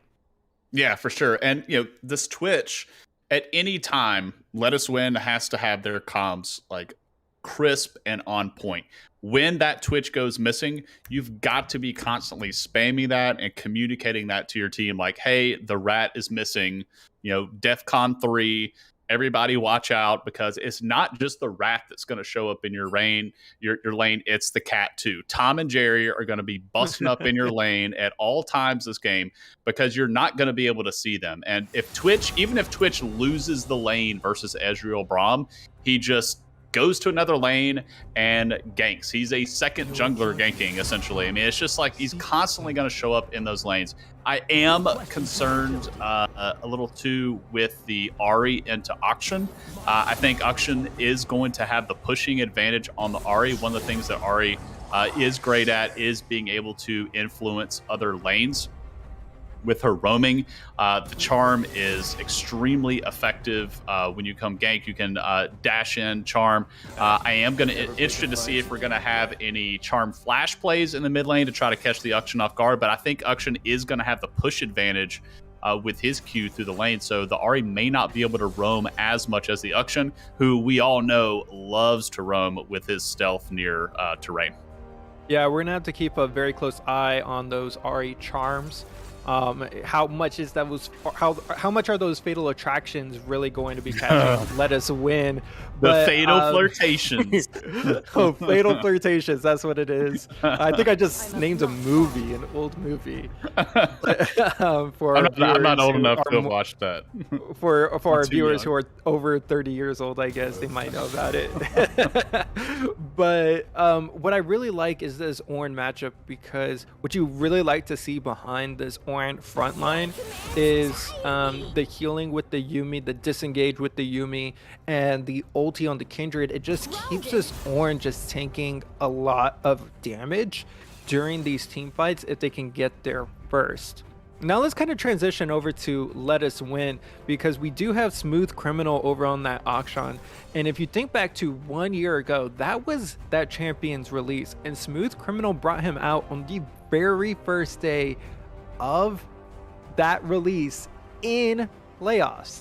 So there was a lot of who's going to do this. A lot of our players and coach rivals have taken those new release champs into success, but Akshan on Smooth Criminal, I want to see how ironed out he has hit this and created this kind of skill level on Akshan after 1 year.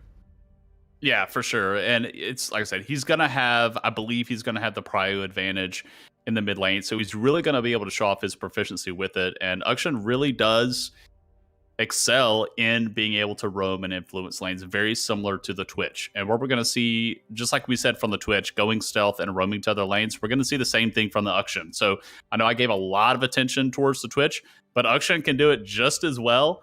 And it can be just as annoying. He's just not going to have the Yuumi attached to him, but he has a heck of a lot more mobility than the Twitch does. So not only is he going to show up in your lane, he's going to be, hook shotting his way all the way around, swinging around your lane and getting the execute damage. But then we have that extra wrinkle of this brand new mechanic put in the game with this champion, which is reviving your teammates. Oh, I completely forgot about that. And if I think somebody's going to correct me about this, but I think if you die in Mordekaiser's Death Realm, you cannot get. Actually, no, it doesn't matter because they're on the same team. Yeah. I think I heard this, but if you die in Mordekaiser's Death Realm and Akshan's on your team, he can't actually revive his teammate. That may not be true, but I think that was an interaction that came out between them.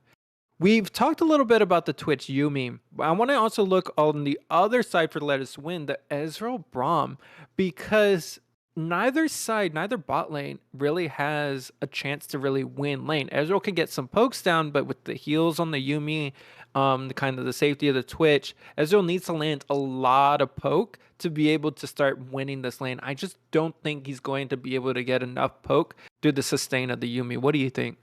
Yeah, that's true. On the plus side, though, for the Braum Ezreal lane is they are going to have a single target for the Braum to go after, which feels really good too because you only have to land your concussive blows. You only have to land your Q or your auto attacks onto the Twitch because the Yuumi is going to be attached to Mhm. them. So you're not going to have the instance where we're going to have a split fight. We can easily just dogpile all that onto the Twitch. The Braum does have the shield to be able to put up and block a little bit of damage.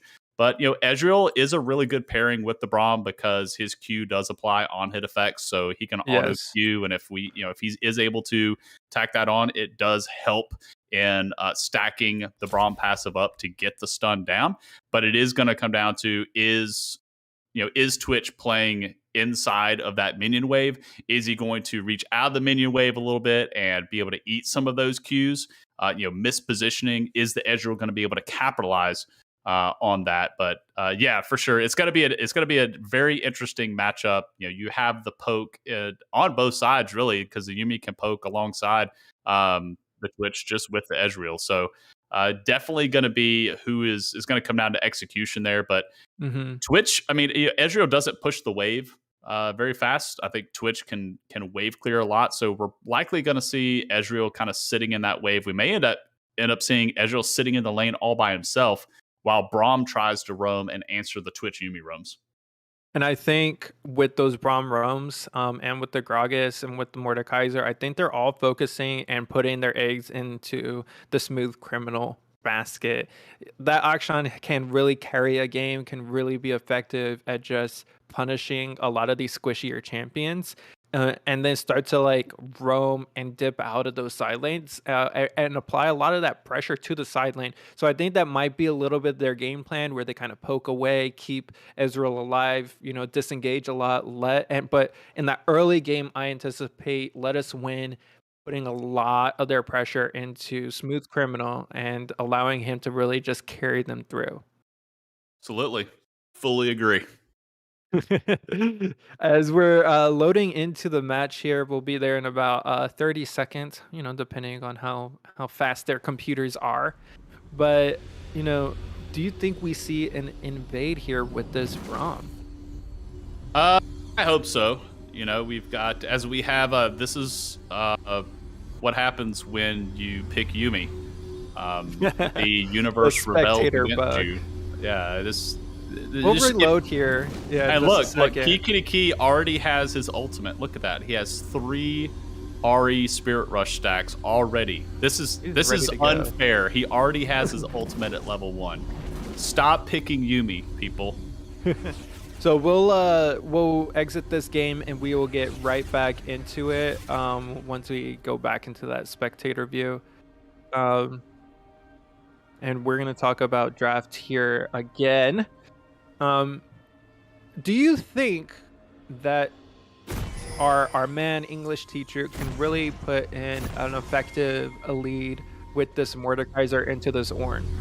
There's when the Mordekaiser gets level 6, and if he tries to pull a 1v1, maybe send the Ornn to the Death Realm, that can be mitigated by the Ornn W. If he sees it in time, he can pop the W and go unstoppable, and the Mordekaiser ult will not fully go through. So I'll be interested to see how quickly those reflexes are. But ultimately, it doesn't matter if the Mordekaiser stomps the Ornn per se. We don't want the Mordekaiser fed, but if the Ornn doesn't really get ahead, he's still going to be relevant, right? With the ornaments that he puts through, the enhanced mythics that he provides for his team. But as you asked for, Mr. Hernandez teaches, we do have some spicy level 1 action here.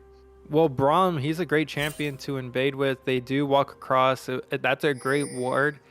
So good positioning, good expectations for what they're going to be seeing here from Let Us Win, and Straight Outta Grompton are able to sniff out that early invade. think each game tonight has had an invade.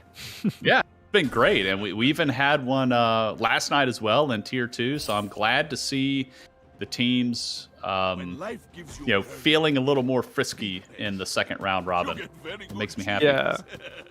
It's something that you have to consider, what is our skill level in terms of just like targeting the champion that we need to target, landing our abilities. Do we feel comfortable? If it goes horribly wrong, right? If they just like get a stack in a bush and they just meet us, as we see a little bit of trading here for Smooth Criminal, but if they just meet us, like that could be really detrimental for your jungler, and your laners can fall really far behind if it doesn't go well. Yeah, for sure. And if it happens like early enough, I'm kind of the opinion too, where it's kind of like, yeah, okay, one guy got 400 gold. The other people on the team, if they assisted, maybe got 50, and the game's not necessarily doom and gloom, but if it happens at the right time and like you said, on the jungler, and the jungler has to respawn, it doesn't start his clear on time. Yeah, that definitely is a feels bad man moment. But I would say odds are it's never bad to go for it. So might as well just go for it. If it goes poorly, it's fine. You gave the audience a show, and that's what we're here for. And right now, there's other than that invade, there isn't much going on, as we do see that Sun coming out. Happily, Zerg is able to get off a really effective trade, and that Yuumi healing is not going to be very strong early on. So a good level 2 from the Braum and the Ezreal. They're able to do enough damage to probably deter Gengar Griffith a little bit there. Yeah, and we're seeing Subs 9 on Braum this time instead of the Thresh. He's been on Thresh like 2 or 3 times now, or 3 times. Yeah, I think he's the only one that's been playing the Thresh and has 3 solid picks on it. So now, with the actually, Braum, we have a fight here on the top side. The invade is here. Let Us Win is looking for a Smooth Criminal is going to be pushing forward. That's going to be the catch. First blood goes over to Akshan. He has an opportunity to look for more. Flashes away here. And that might be enough just to get the red buff, but now we have the Ornn here. He's there. He is going to push him into the wall, and Smooth Criminal goes down. But the chase is going to keep coming. Mordekaiser might be able to get the hammer. The bonk comes down, and Kindred is here trying to protect her red buff, but that is going to be 1-for-1 with first blood going over to Smooth Criminal. And I'm pretty certain that Kindred had, I think Dose had the mark on a Smooth Criminal too. Because as soon as the kill came through, unless that was like Triumph or something kicking in, it looked like he may have gotten a mark for the Kindred. So that feels really, really good. So that's the other thing we've got to keep track on is, Kindred really has to play the mini game of getting those marks, staying ahead, counter jungling, and then scaling up and becoming, kind of this late game monster. And if Kindred is not able to do that, then you're going to put a ton of pressure on this Twitch and Ahri. When this Kindred is, a kind of a viable win condition for you. Yeah, and I think it's 4 or 5 stacks. That's the magic number. But we do have a wraparound engaged top, and Ornn is not going to be able to get away here. And that's going to be, who did they give it to? An English teacher is going to get the second kill for Let Us Win. Yeah, for sure. It's just a great gank. I mean, it's the Ornn already had flash blown from earlier with the kill that he was able to assist on in the top side of the jungle on red side. So that's easy. We see the flash go. Great. I'm just going to return. And, Gragas, we don't see Gragas that much in the jungle as much as we see some other picks. But he's a very potent ganker. He can skip over walls with his belly. His belly bop, I don't know what that's called, but he flies forward with his beer gut, and then you can even belly bop flash and like E forward and then flash onto them and basically guarantee that your E connects. So basically a good champion to really pull off some creative ganks with, and they're able to capitalize on that in the top lane on the blown flash from the Ornn. Yeah, and along with that, you saw how far up his lane was. If you come back, you look at the replay later, but he didn't have any flash, and his lane was so far away, so he wasn't able to actually get enough of the XP. So he had to be up as high as he was. Yeah, for sure. And already seeing a little bit of a CS differential coming through in the jungle with 37 for the Gragas and 20 for the Kindred. Kindred did spend some time in this top brush, maybe hoping the Mordekaiser would push through a little bit for it. It was a little bit after the Gragas had already ganked. So Kindred now getting behind pace of the Gragas. Gragas is in full effect push forward, already got the recall. back. Already has 2 assists to his name, and Kindred sitting at the 1 kill and like really behind in CS at the moment. So Kindred going to be looking to make some plays to try and get herself back into this. Yeah, keep track of those marks as we do see them already tracking the Kindred into the bot side. Gragas is going to be looking forward as Gengar Griffith is going to be trying to push forward, but Key is here to look for Will Win. Will Win gets a great sidestep here, and he's going to have to smite the dragon to get away. Is he going to be able to get away? No, Key, the auto follows him, and that is going to be kill, and Dragon going for straight out of Grompton. A great catch as he moves into that blue side jungle. Yeah, I do want to highlight Key there with the Q. The REQ, the initial cast of it, it is going to end up coming back to you, and he saved his Spirit Rush stack to Will Win sidestep the first cast of the Q. He was able to dash Spirit Rush over to the side, so that the second activation of the Q is able to make contact, and then they actually aggroed the dragon, so the dragon actually got an assist on that kill, doing a lot of damage to Gragas as well, because he was the closest one there. So yeah, really well played. The Kindred marks on the map not only serve as an indicator of where Kindred can go, but teams can use that as a bait to know that, hey, Gragas is likely going to come over here to try to answer this. Gragas is going to look to try and counter jungle us and show up on our side of the map here, so we can capitalize and collapse on him. And check the Gragas coming in here, but we see that Subs9 is actually looking forward the flash forward for Will Win. That is going to be the stun coming out, but do they have enough damage here? The heals are trying to come out. Subs9 is going to have to take down Gengar Griffith, and Subs9 is now on the board as we see a gank in the mid lane, but he's about to hook shot away. They're going to keep chasing there. Flash forward, and that is going to be the charm connecting. He is going to try to get as much damage down as possible as he fights over to the bot lane. Bot lane is getting very close. Will Win is able to come across the side, and here comes the Braum. The stuns are coming out. Ulti from Happily Zerg goes a little bit wide here, but the ulti, Key has no more charges left on his ult, and Happily Zerg is able to take down the Ahri. And, you know, and in that bot lane fight, we saw the weakness of Twitch Yuumi. As great as it is that Twitch Yuumi can roam from lane to lane, as we're going to see here, and try to pull off some shenanigans. We'll see if they're going to push for this.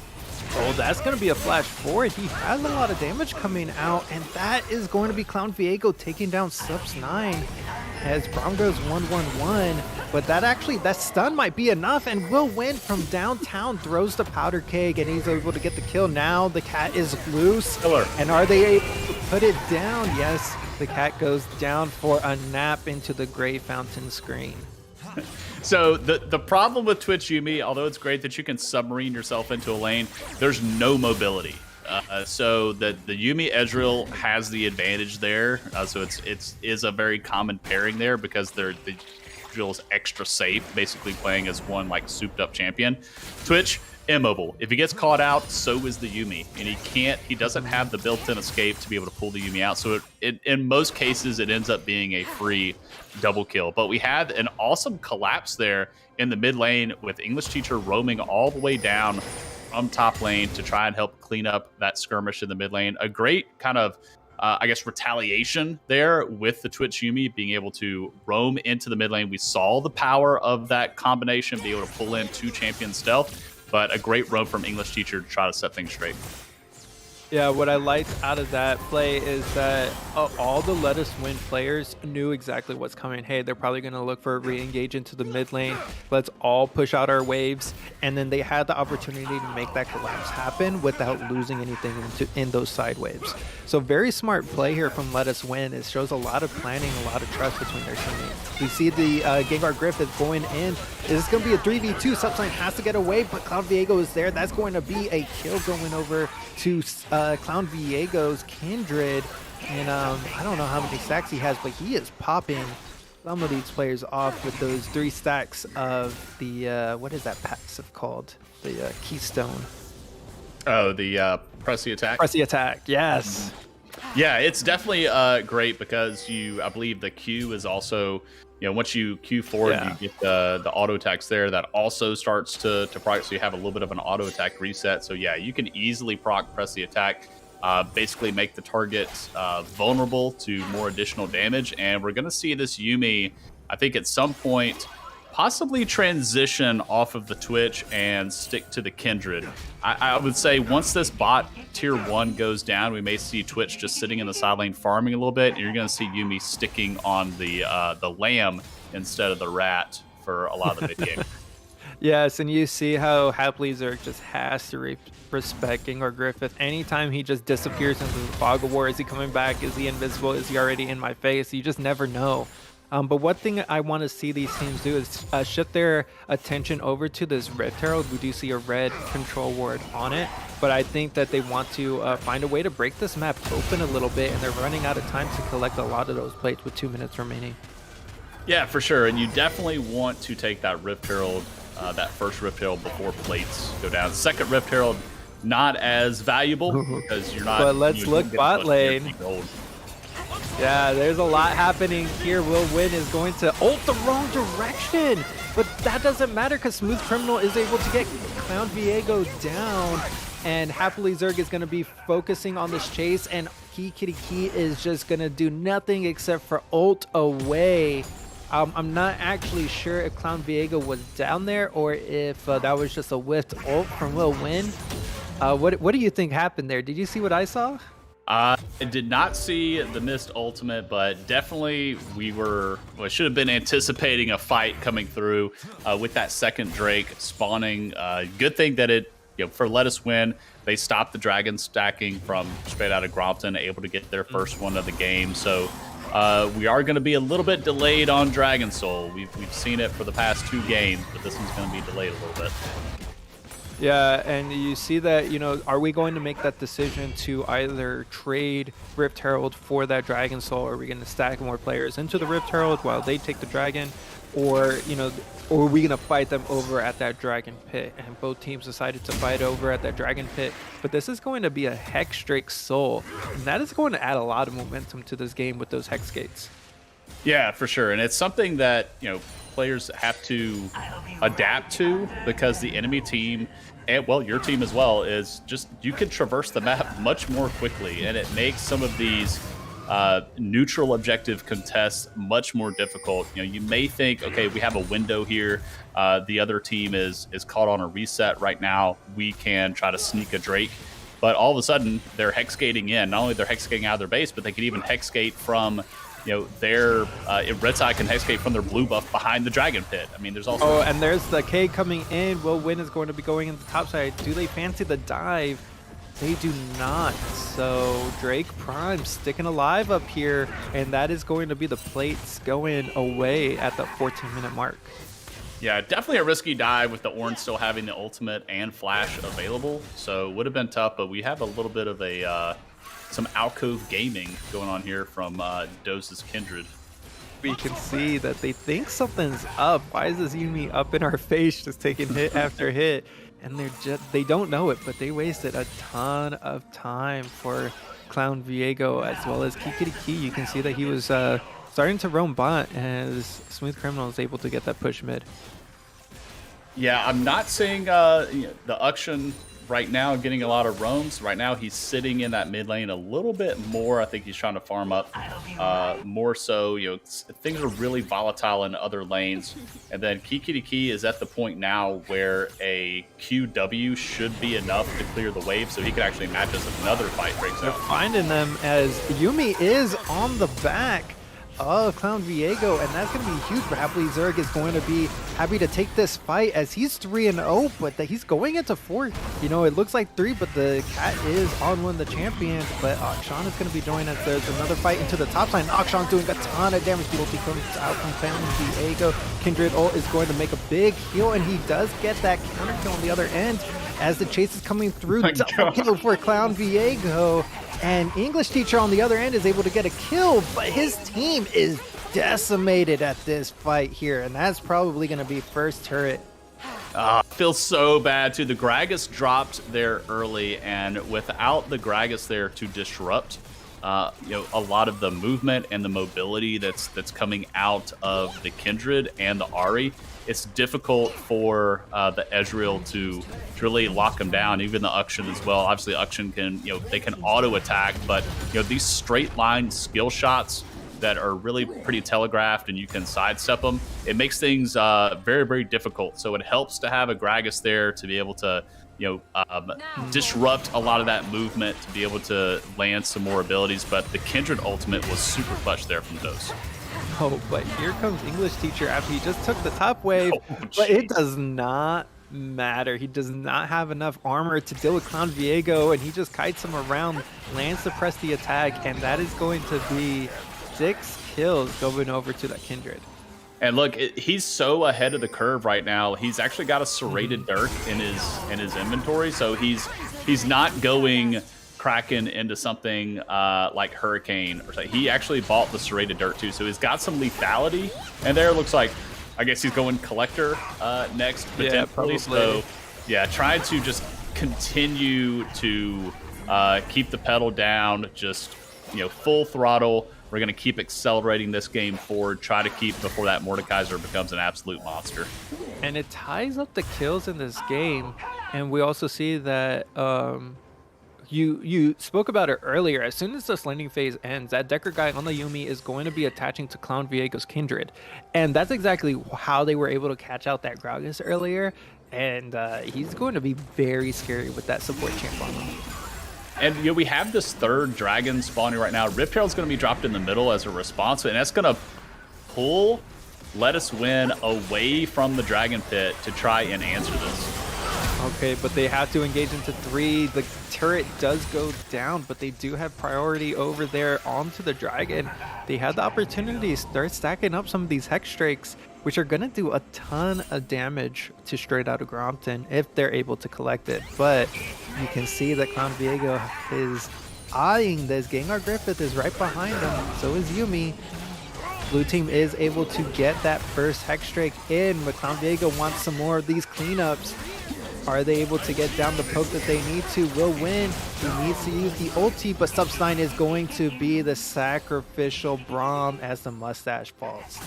Yeah, just no fear from Dose's Kindred, just constantly, I'm going to say tumble, but constantly queuing forward into the enemy team, knowing he's got a pocket Yuumi there. As much as I hate the tapeworm, Kindred's loving her right now. Just keeping him healthy, topped off. We have the Q from the Yuumi to slow, the resets on the Q, the reduced cooldown every time those autos hit for the Kindred to keep dashing forward, chasing this fight. And you could see, like, Let Us Win could have tried to turn on the Kindred, but they were all running. You had all those members of Let Us Win running from a Kindred Yuumi. Obviously, he had some backup, but they were, like, kind of far back there. They just knew, like, we don't want any of that smoke at all. Yeah, and these extended fights are really going to be helping out Straight Outta Grompton. They have the heal, they have the chase, they're able to just keep going. It doesn't matter what's happening to Drake Prime in top lane. They're like, hey, we got the rest of this, but Drake Prime might have to fall here. The Ornhorn is not able to be caught and set back in the Death Realm as the bump comes down, and that's going to be English Teacher going 4-1, but Smooth Criminal's getting caught out on the other side of the map. Not what you want to be seeing if you're Let Us Win, and Straight Outta Grompton is able to answer on the opposite end. Yeah, they're just working up, so we're going to have a little bit of catch out here, though, unfortunately. Yeah, but they're leaving the cat alive. That was going to be some roots coming in, not something that they wanted to deal with. And the cat's not worth their time. Clown Viego is going to be hopping on over soon, but they do have to watch what English Teacher is going to be doing to that top wave. Yeah, for English Teacher, just knowing that he is one of the great glimmers of hope right now for Let Us Win with the split push, being able to get that top tier 2, relieve some pressure and from the rest of his team, but also pull pressure towards him, as we already see Kindred starting to make her way up with Yuumi attached. Yeah, Clown Viego should be able to get this chase down. That's going to be the slow coming out, and the Fool goes the wrong direction. Will Win is here to make some action happen. Clown Viego falls down to 200 health, but the heal immediately heals him back up to 1/3, and Ornn is now here to deter Will Win. Yeah, this is not a tank Gragas. This is a full AP. That's Night Harvester, flat pin Sork boots with a sheen on that Gragas. That Gragas does a lot of burst damage. Okay, here's Happily Zerg looking into Key, but I don't think they want to really take this fight. They're just, both teams right now are just jockeying for a lot of that vision, as Clown Viego is just looking to stack up a lot more of those stacks on his passive. Yeah, for sure. 12 for 12 right now. I mean, just a little bit of a gold lead. It's really negligible looking at Lettuce Win's gold lead. Not a whole lot. I mean, they have a little bit more because of the Drakes there than what the gold is actually showing. But yeah, right now, no Drake up. Baron is up, so they're just going to jock for Vision as they do have a little bit of engage. They're trying to actually push him away, but Key may go too deep. Clown Viego is able to get them and save his Ahri on the back end. Akshan is going to be swinging around, gets the double kill, and he's able to start getting these stacks now. English Teacher is here to slay Gengar Griffith, and Akshan revives Will Win. And 1 minute until that drag, they're going to be pushing and turning. Yeah, I mean, this could be a Baron play, too. I mean, you just revived your jungle, and the Kindred is dead. And one of the really cool things there with the Smooth Criminal, not only was he getting the hook shots through to close the distance on that fight, he also threw his Q out, and he actually got the extended range off of one of the members of Straight Outta Grompton to be able to tag the additional member there. So that was a fantastic straight line skill shot, being able to connect on 2 members of Straight Outta Grompton. That additional damage, able to get the hook shot in, secure the kill, revive your jungler, and oh man, what a great Baron play, what a great turn of events, and that's that Akshan revive mechanic really coming in clutch. Yeah, able to really get that Baron down for the entire team. I want to see how they're going to be using it, as both teams are actually heading immediately, taking those Hex Gates over to this Dragon. You know, are we going to allow them to get the soul point? And Key really doesn't want them to push in here, as they're trying to get here first and set up Lettuce Win to come into them. Yeah, and Ornn is making his way down. Okay, here comes the catch. Well, Win is able to go forward. English Teacher over onto the side. Clown Viego is all alone, and English Teacher is able to take out the jungler immediately. And Drake Prime joins a little bit late, and that's going to be Ornn going down. The fight is going to continue to happen. A Smooth Criminal is going to finish it out, and that is going to be the ace, as Lettuce Win makes some chopped salad out of Gromptons. Absolutely. You know, Ornn was walking his way down versus TPing in. And as long as he's walking down and not TPing, it's like, okay, we could just force a fight right here. And fortunately for them, they were able to catch out the Kindred, which is, priority target number 1. We know we can take out the jungler. We have this neutral objective for free, and then the rest of the team members are able to be collapsed on as well. Now this Mordekaiser has removed himself from the top lane and is joining the matches, or joining these big old team fights. Things are going to start looking a lot different. Straight Outta Grompton have to play these fights much differently than they have done. Yeah, I'm really curious to see how Straight Outta Grompton are going to be playing. Soul point now for Lettuce Win. There was just like a measly 900 gold lead, but that has really increased. They haven't spent it all so far, but that's an 8,000 gold lead for Lettuce Win, and that can be really scary if they start to throw in a lot more of this armor. Yeah, you still have some really cool pick potential out of Straight Outta Grompton with the Twitch. Obviously, Twitch can be an absolute monster in these big team fights if he's able to sit on the outside and just rain through with his ultimate. He's got the Kraken Slayer now to be doing that true damage on the passive procs. You have the Yuumi to be able to layer the CC down, so there's still some hope of a really big turnaround team fight, but it is looking pretty bleak, as you mentioned, with that 8,000 gold lead. That's hard to recover from. But I think, with this, they're just going to send English Teacher off to the sideline. He's hard to deal with 1v1 as we see it. Here he is. English Teacher is going to be going against the Cat and Kindred. He gets the better of him. Is he able to chase down Yuumi as the fight in the mid lane happens? Key is able to delete Subs 9, but a double kill as Yuumi falls over to English Teacher. And now it's a 4v3 as they march to mid lane with this Baron buff. Yeah, no QSS yet on the Kindred, and this Mordekaiser is banned a lot. That's going to be the hook back, and Will Win is going to be there with the Night Harvester finish. A ton of damage as English Teacher was able to get that grab, and Key just could not get away. Mordekaiser being banned a lot in Tier 1 for a reason. And, you have the Mordekaiser tax you have to pay by the QSS. We don't have a single QSS yet. Well, actually, we might. Can we get a scoreboard refresh, Allison? It's the client's being stupid again. but we'll see if we got the QSS. I cannot tell. We do not have the QSS yet for the Kindred. I was looking at the Yumi too. Possibly the Mikhails. We do have the QSS on the Twitch though, so that is good. But here, Mordekaiser's not going to waste his time ulting the Twitch. The Twitch isn't the big threat right now. It's the Kindred, and with as strong as the Kindred is, the Kindred doesn't need to be trying to take on the Mordekaiser. The Mordekaiser was away from that fight. I really think Straight Outta Compton should have tried to take that fight. If they were going to try to take a fight, take it in the mid lane with the numbers advantage. But they opted into the 2v1 with the Mordekaiser. But as you mentioned in Champ Select, Mordekaiser yeets one of them to the Death Realm and the Yumi unattaches. So it instantly becomes a 1v1. Oh, yeah. I didn't even see the ulti come out from English Teacher to make that happen. But that's true, right? The whole effect that you have with Yumi disappears as soon as Mordekaiser ults your partner. But yeah, I want to see what they can do with that Decker guy on Gengar Griffith's Twitch, possibly getting some of these picks in the side lanes.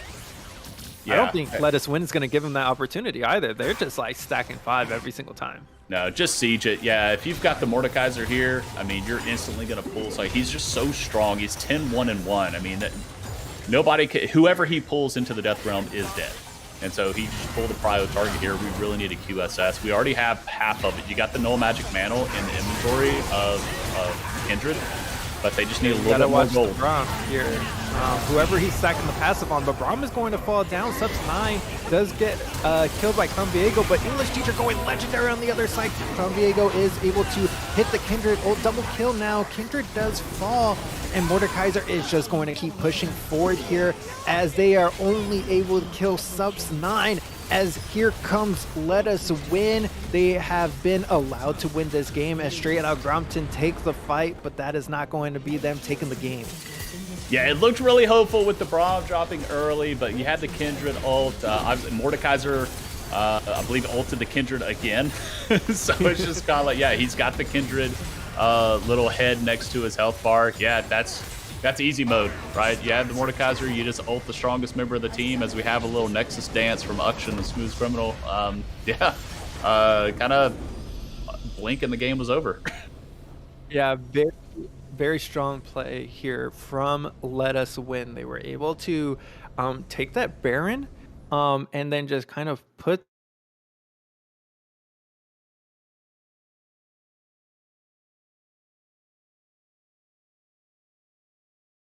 that pressure on, and they just never, it was an uphill battle from Straight Outta Compton, and they were able to really put down the pressure in order to take down that Nexus. Yeah, it was a really accelerated lead that Straight Outta Compton took, but maybe not so quietly in the top lane for Let Us Win. The Mordekaiser was just growing ever so stronger, and as long as the Mordekaiser was staying in the top lane, that was fine, but there really wasn't enough pressure from the side of Straight Outta Compton to be able to keep Mordekaiser there. He got the top tier 2. He's able to shove the Ornn in with his passive. Once it gets spinning, he's shredding the Ornn for maximum health damage. He just is really good into tanks. Just a great champion all around.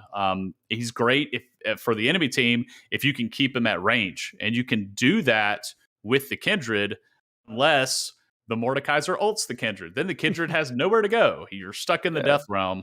So unfortunate that the QSSs didn't come out earlier for Straight Outta Compton. Maybe that would have made a difference. It's really hard to tell, but Mordekaiser was absolutely massive this game. So kudos to English Teacher for kind of having a bounce back. I know Let Us Win took a loss last week to Team Eclipse. They were sitting at the top of the standings, right? So this is revenge. Well, they lost to Team... Eclipse, you said. Yeah, they lost to Team Eclipse. Right. But they were at the top of the standings. They were 2-0 going into week 3 with really dominant wins the first 2 weeks, and then ended up losing last week. And so this was a really good bounce back week for them to be able to say, okay, we're not dead yet. The reports of our death are extremely exaggerated. We are still in this thing. We should be respected. And if we don't win through the jungle, we can still win through top lane. It kind of goes back to what they did week 1. They had a really good performance through the top side of the map. But this time it was kind of English teacher doing it on his own. He didn't have as much attention from the jungler because there were so many scraps going on mid and bot. He generated kind of his own lead and, came out an absolute raid boss once lane phase ended. Yeah, and whenever he was able to join those fights, he was really able to be really impactful. You know, Smooth Criminal did a lot of work in the mid lane to get them to that point. Yes, English teacher did a lot to go. I think it was 3-1 before joining the team again.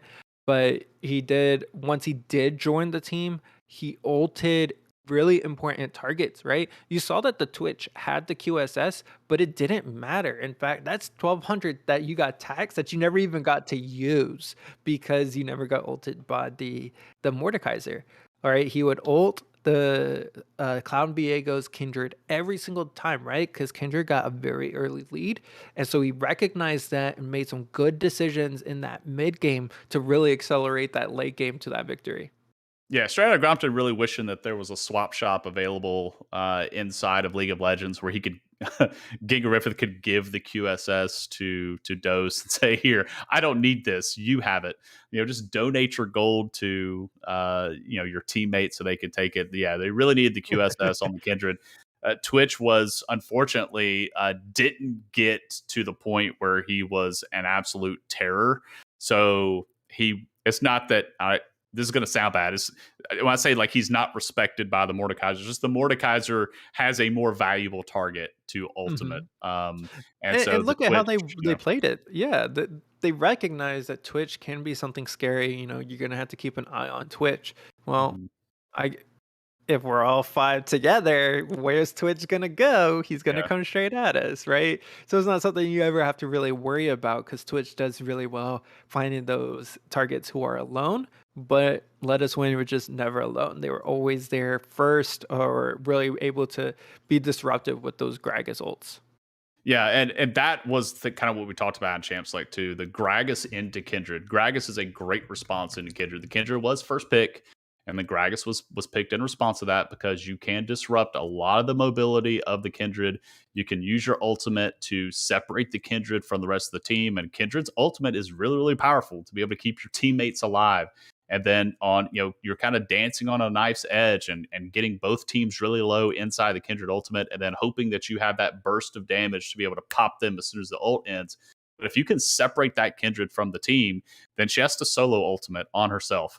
Or if she does ultimate, you as a Gragas ult, you can cast her out of her ultimate and then kill her. I mean, it was a really good counterplay. The Kindred got ahead early, but there was just so many ways to be able to neutralize the Kindred when the Kindred was playing so aggressive that it ended up kind of backfiring. We saw it at the Drake fight. Ornn was walking down instead of TPing down. I'm not sure if TP was not quite on cooldown or that they thought they could buy enough time. But if you know that your Ornn is walking instead of TPing, then we can't play as aggressive as we were playing. And Let Us Win took advantage of that. They saw those moments where they could catch out and those real snap engages from the Gragas. They pulled it off and were able to stifle that lead that was ever so steadily growing on that Kindred and pull out the win. Congrats to him. It was really cool to watch. And with that, we're going to wrap up week 4 of Coach Rivals. So 2 more weeks until playoffs. A lot of teams are starting to take their first losses. They're trying to come back after a loss. So a lot of very close matches across all of our tiers. Of course, upcoming on this Saturday is our favorite video game, Rocket League, being played at 8:30 Central Time. So make sure y'all tune back in for that. We also have bingo for those matches. I like Rocket League more than I like Yuumi. So I'll just say it's not my favorite video game, but I do like it more than I like Yuumi. Okay, yeah, that's fair enough. Of course, we also always want to thank our wonderful sponsors. We have We Think Esports Gear being decked out by Neshama over there, our co-caster. I normally wait to get my jersey during Christmas time. So well after the season. Christmas There in it July, is. fool. You got 7 more days. Hey, Prime Day is coming up, so maybe I'll just get it there. Of course, always make sure that you support Phoenix Gaming Foundation, all of our Patreon, our server, and Twitch subscribers. All of that money goes back to our programs, our esports programs. So even if you are just here spectating and you need some equipment, some support for your program, definitely apply for some of those Phoenix Gaming Foundation grants. Those are definitely helpful. And like I said, you don't need to be part of our tournament to be applying for those grants. We have an amazing committee, and I think we've given out about $2,000 in grants. But more is coming. More is always coming because we have all these amazing sponsors, including Group, the Games Align, Harassment Hotline, and of course, We Think. So all of these partners are coming together to support the Coach Rivals. Make sure you continue to support Coach Rivals and spread the word to all the esports coaches that you know. Absolutely. That's a lot of money already given out. I can't wait for more. I believe that number is accurate. I might be a little bit on the low end, but I think 4 grants have been given out. That's awesome. That's awesome. Let's keep it up. Doing awesome things. Well, of course, thank you for letting me jump into the final cast of the evening. I wish I could have just been here all night, just hanging out with my boy Nashama, and of course, our amazing production team, Cartera, on the back end.